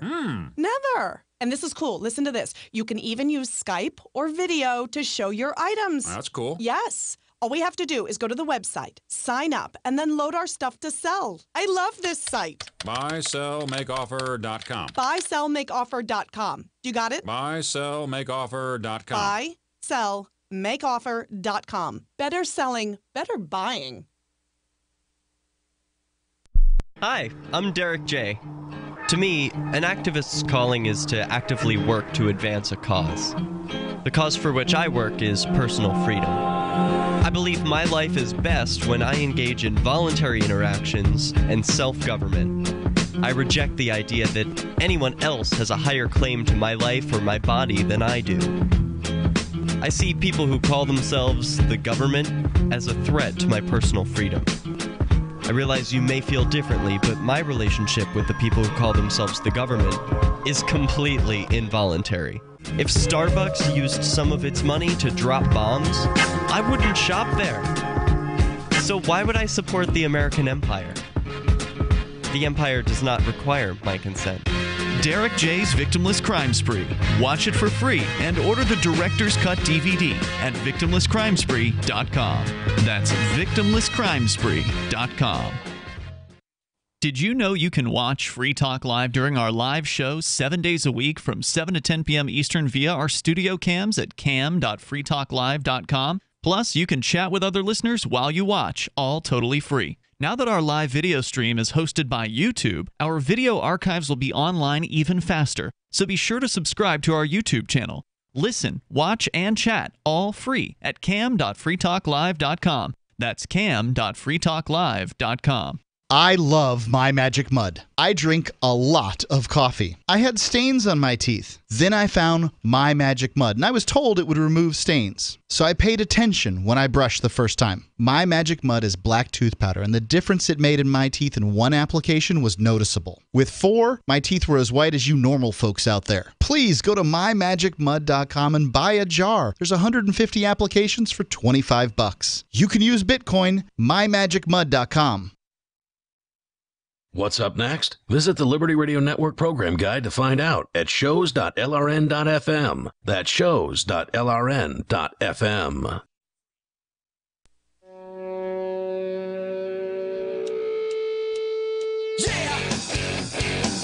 It's Free Talk Live. You can join us here. The toll-free number 855-450, free like freedom. That's 855-450-3733. And Skype in if you like. Skype username is lrn.fm. We've also got the Discord chat at discord.lrn.fm. That's where you can go and interact with other listeners and also get into our Discord on-air call-in line room, and you'll sound almost like you're sitting in the studio with us. And the us in the studio is Ian. And Conan. And Darryl. We're going back to Greg in Brooklyn. He's calling about a cryptocurrency that he's been working on. And he's always kind of been, sort of a lefty caller. He claims to be a libertarian and has claimed that over the years. And he's talking about a cryptocurrency that would provide a universal basic income to anybody who wanted it, which would be a consensual thing, meaning that, there's no government involved here. There's no forced wealth redistribution. So we're going to get into that a little bit further because I'm curious to know more about that. But I also do want to let you know about the Free Talk Live AMP program. If you like what we're doing on Free Talk Live, you want us to help us get on more radio stations around the United States, then please become a Free Talk Live amplifier over at amp.freetalklive.com. There's a new station, actually 3 stations, three-station cluster that we're going to announce coming up this weekend. So I'm excited about that. And you can help us with getting more stations on board and get cool perks for yourself like access to the AMP-only call-in lines, the AMP-only Facebook group, the AMP-only Discord chat rooms, and more perks for amplifiers only. Go to amp.freetalklive.com, learn about those, and get signed up with credit card, with PayPal, and also Bitcoin Core if you prefer to do that over at amp.freetalklive.com, amp.freetalklive.com. As we go back to Greg in Brooklyn. Greg, you're calling about Intercoin. You had claimed that it had voluntarism in the white paper, but Darryl checked your claim and found that wasn't true. So, maybe I don't know what you were trying to say there, but it didn't seem like it was very true. So you're telling us about this Intercoin, which is going to provide a basic income. How does it work? I mean, with as briefly as you can explain it, with as less as least technical jargon as possible. Sure, and I want to say right off the bat, I'll try my best to explain it on the air. But if anyone who's listening wants to get more details or information, they could just go to intercoin.org and go to the Telegram chat where we hang out, and we're happy to explain in more detail anybody that asks. The word voluntarism is probably not, that specific word is not necessarily in the white paper, but we certainly are big fans of freedom. Okay. And the word appears twice. The word freedom appears twice. Yes. But this is a voluntary order here. If people join on with this particular crypto, nobody's forcing them to do it. So where do the payments come from? How does somebody, does this exist yet? Is it something that's coming out soon? And how will people get involved if they want to? It's coming out soon. The actual ICO is going to happen later this year. That's an initial coin offering. That's where you guys will raise cryptocurrency to fund your operations and create your new thing. Right, correct. Okay. So we are now just raising from accredited investors because that is how the SEC operates, and that's how the United States operates, so we have to comply with the law. Gotcha. But part of the law is if you ever register with the SEC, which it's something that several projects are trying to do. You'll be able to do an ICO completely legally on certain accredited exchanges. All right. So let's say you guys, have an ICO that just blows you out of the water. You get millions of dollars worth of crypto invested into this idea. You release this thing. What's it going to look like? I mean, how does somebody sign up for their basic income? So Intercoin is based on the idea that money is actually a community phenomenon.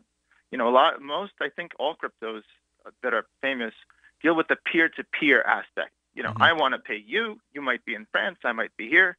We look for a double spend around the world. Oh, there isn't one. Okay, you get my token. Right. The thing is, what's the value of money to you as a medium of exchange? These things are not being used to actually pay for coffee, to pay for things. They're being used right now as a speculative investment. Most cryptocurrencies are being used as a speculative investment. I would say 99.9% of them probably are. Right. But here in Keene, New Hampshire, and in Portsmouth, New Hampshire, they are real. They Bitcoin and Dash, primarily Dash. Dash is being used, and it is as it's intended to be used, which is as a digital form of cash. Multiple merchants in downtown Keene, for instance, are accepting Dash at the point of sale. But generally, your statement is true. When it comes to cryptocurrency, almost all of them are completely speculative. They don't have any real-world use whatsoever. Bitcoin's an exception to that. Dash is an exception to that, and there are a handful of others that might have minor exceptions around the world. Right. And notice you mentioned a local community where people are accepting this. That's right. The thing is, there have been local communities accepting local currencies for years.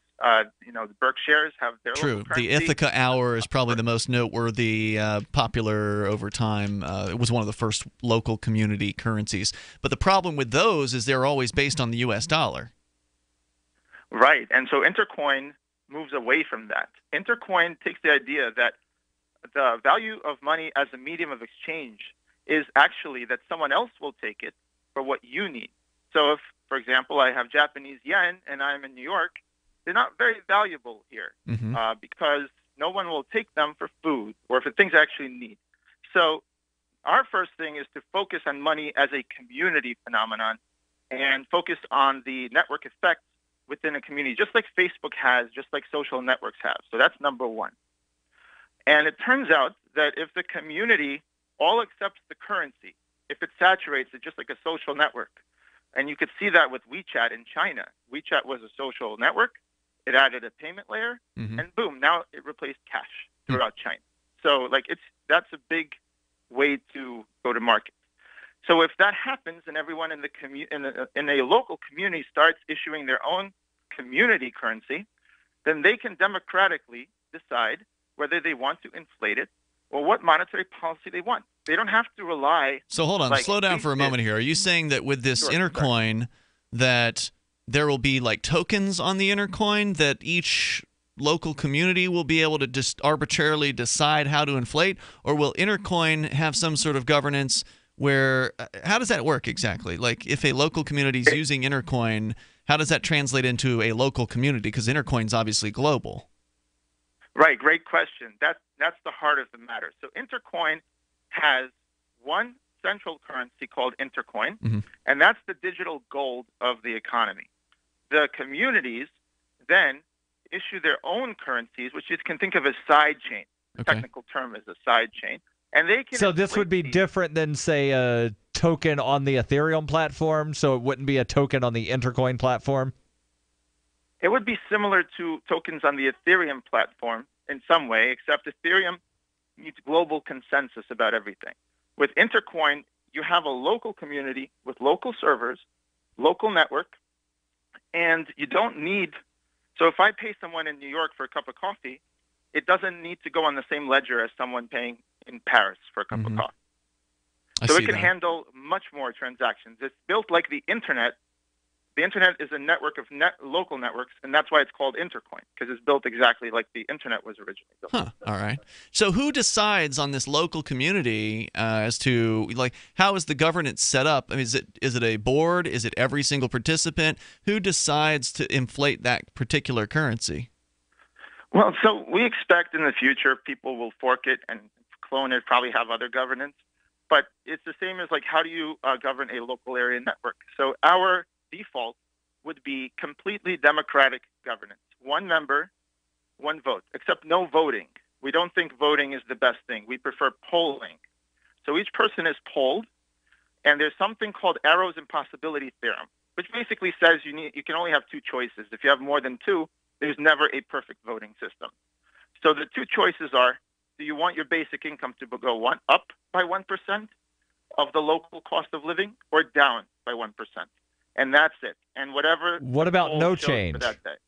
Why is it up or down? Why is the choice not up or zero? There's a lot of questions here, Greg, and I'm sure we're going to need to talk to you about this more in the future. I think it sounds like an interesting thing. Of course, a lot of these cryptos are very interesting. Whether they take off or not is a whole other question. But what's to stop me from signing up for the Detroit Intercoin, the Miami Intercoin, all the different Intercoins out there, and getting myself a nice little basic income from 50 different cities, and then exchanging all that for Bitcoin on some exchange? Well, by the way, if many communities would accept you, like a poets guild, if you're a fledgling poet or whatever, there could be communities you could be getting $2 a month from those guys. From your local city, you could be getting, a lot more. That's voluntarism, and it takes care of food insecurity. Now, it's up to each community whether to accept you as a member. And that's kind of the hardest part of everything. So members would have to vet other members? This sounds really... Yes. And this sounds really hard to handle. Which platform are you running your ICO on? We're building our own technology and our own platform.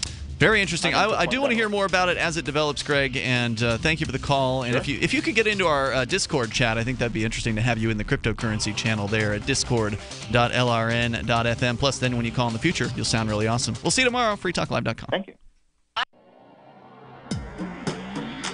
Free Press Publications is an independent, alternative media and publishing company founded in June 2009 with the mission of ensuring a free press for the freedom movement, and is committed to spreading the message of peace, freedom, love, and liberty.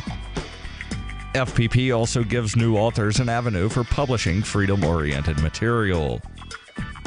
FPP brings you daily news and commentary on the website fpp.cc, as well as a daily 5-minute newscast, FPP Radio News, and weekly news, views, and commentary in the FPP Freedom Minute and Peace, Love, Liberty Radio at fppradio.com, and the monthly newspaper FPP News at news.fpp.cc. Find FPP online at fpp.cc. That's fpp.cc, as in Creative Commons. Ross Ulbricht was convicted in early 2015 of running the infamous Silk Road Underground Market. The Silk Road was a gift to humanity and helped reduce the harms brought on by drug prohibition. For this good deed, Ross has been sentenced to life in prison with no possibility of parole. Now, an appeal is Ross's only chance, and he needs your support. Please visit freeross.org, where you can contribute via various methods, including Bitcoin. Visit freeross.org. That's freeross.org. Did you know we've taken our LRN.FM telephone listen line to a new level with the LRN.FM audio on demand line? Now you can call 712-770-8447 anytime and listen to LRN.FM's live feed. And you can listen to a bunch of our original shows on demand. Long distance fees may apply. Just dial 712-770-8447 and choose from the menu. 712-770-8447. The latest episode of Declare Your Independence is next, after the news, here on the Liberty Radio Network, LRN.FM. From Keene in the Shire, the Liberty Media capital of the world, this is Darryl W. Perry, host of FPP Radio News for Wednesday, April 11th, 2018. Silver is trading at $16.59 per ounce. Gold is valued at $1,346 per ounce. Zencash is trading at $25, and the average price of Bitcoin is $6,861. Antiwar.com reports the Syrian Red Crescent issued a statement on Monday dismissing the allegations of a weekend chemical weapons attack in the city of Douma. The statement insisted their medical personnel in the city had found no evidence any such attack took place. The Syrian Red Crescent said their hospital in Douma received 6 patients complaining of respiratory problems, but said they did not seem to have any physical problems at all, nor was there any trace of any chemical agents they might have been exposed to. Chemical attack or not, it would not be surprising for some people to complain of symptoms without actually having any problems. That the Red Crescent operates a hospital in a city supposedly inundated with wounded and did not get a single patient with confirmed exposure, however, is very noteworthy. The Russian Defense Ministry also reported that their own medics had examined some patients in Duma and had the same result, that none showed signs of chemical poisoning. With white helmets claiming scores killed and over 500 wounded by exposure, it seems impossible to believe that if it was true, no one could find any of these real patients to confirm an attack. For over 40 years, Roberts & Roberts Brokerage has been a trusted source for buying and selling precious metals like gold and silver. And as a Bitcoin-preferred business, Roberts & Roberts Brokerage has removed the minimum purchase amount for all orders paid in the digital currency. Call Roberts & Roberts Brokerage today for knowledgeable advice on buying and selling precious metals and a forward-thinking approach to new technologies. 800-874-9760 or visit online at rrbi.co. UPI reports officials in California, including the state's attorney general, have sued the Trump administration over an Environmental Protection Agency decision to eliminate a regulatory standard. The old policy, known as the once in, always in rule and in place since 1995, required the EPA to regulate major sources of pollution as such, with no chance of reassessment. A new policy announced in January would allow major sources to be reclassified as area sources and face different regulatory standards. At the time of the move, the head of the EPA's Air Office, William Wareham, said the old policy was based on an incorrect interpretation of the Clean Air Act and added that the change would reduce regulatory burden for industries and the states while continuing to ensure stringent and effective controls on hazardous air pollutants. But in announcing the lawsuit on Tuesday, California Attorney General Xavier Becerra said the change is illegal. Becerra said in a statement, "Instead of prioritizing the health of hardworking Americans, EPA Administrator Scott Pruitt wants to let major polluters off the hook. This is unconscionable and it is illegal. If the once in, always in policy is rescinded, children in California and around the country, particularly those who must live near the polluting plant or factory, may grow up in an environment with tons of additional hazardous pollutants in the air they breathe." The plaintiffs, which include the California Air Resource Board, filed their suit in Washington, D.C.'s U.S. Court of Appeals on Monday. You can support FPP Radio by joining the Fans program. Fans are friends, allies, and numerous supporters. You can join the Fans program for as little as $1 per month through Patreon and get perks like ad-free versions of FPP Radio News and Peace, Love, Liberty Radio. To learn more or to join the Fans program, visit fans.fppradio.com. Reuters reports Oklahoma teachers carried their walkout over school funding and higher pay into a ninth day on Tuesday as the Republican governor signed school revenue bills that fell short of their demands. The strike has closed public schools serving about 500,000 of the state's 700,000 students. Schools in the state's largest cities, Oklahoma City and Tulsa, were shut on Tuesday and plan to close on Wednesday as well. A nonpartisan poll released on Friday showed 72% of voters in Oklahoma, where teachers' pay is near the bottom among U.S. states, supported the walkout. Alicia Priest, president of the Oklahoma Education Association, the state's biggest teachers union, said momentum is on our side. Oklahoma Governor Mary Fallin has already approved legislation that would raise teachers' wages an average of $6,100, while teachers who packed the Capitol on Tuesday want a $10,000 raise over 3 years. Saying that education funding was wrapped up, Fallin signed a bill aimed at expanding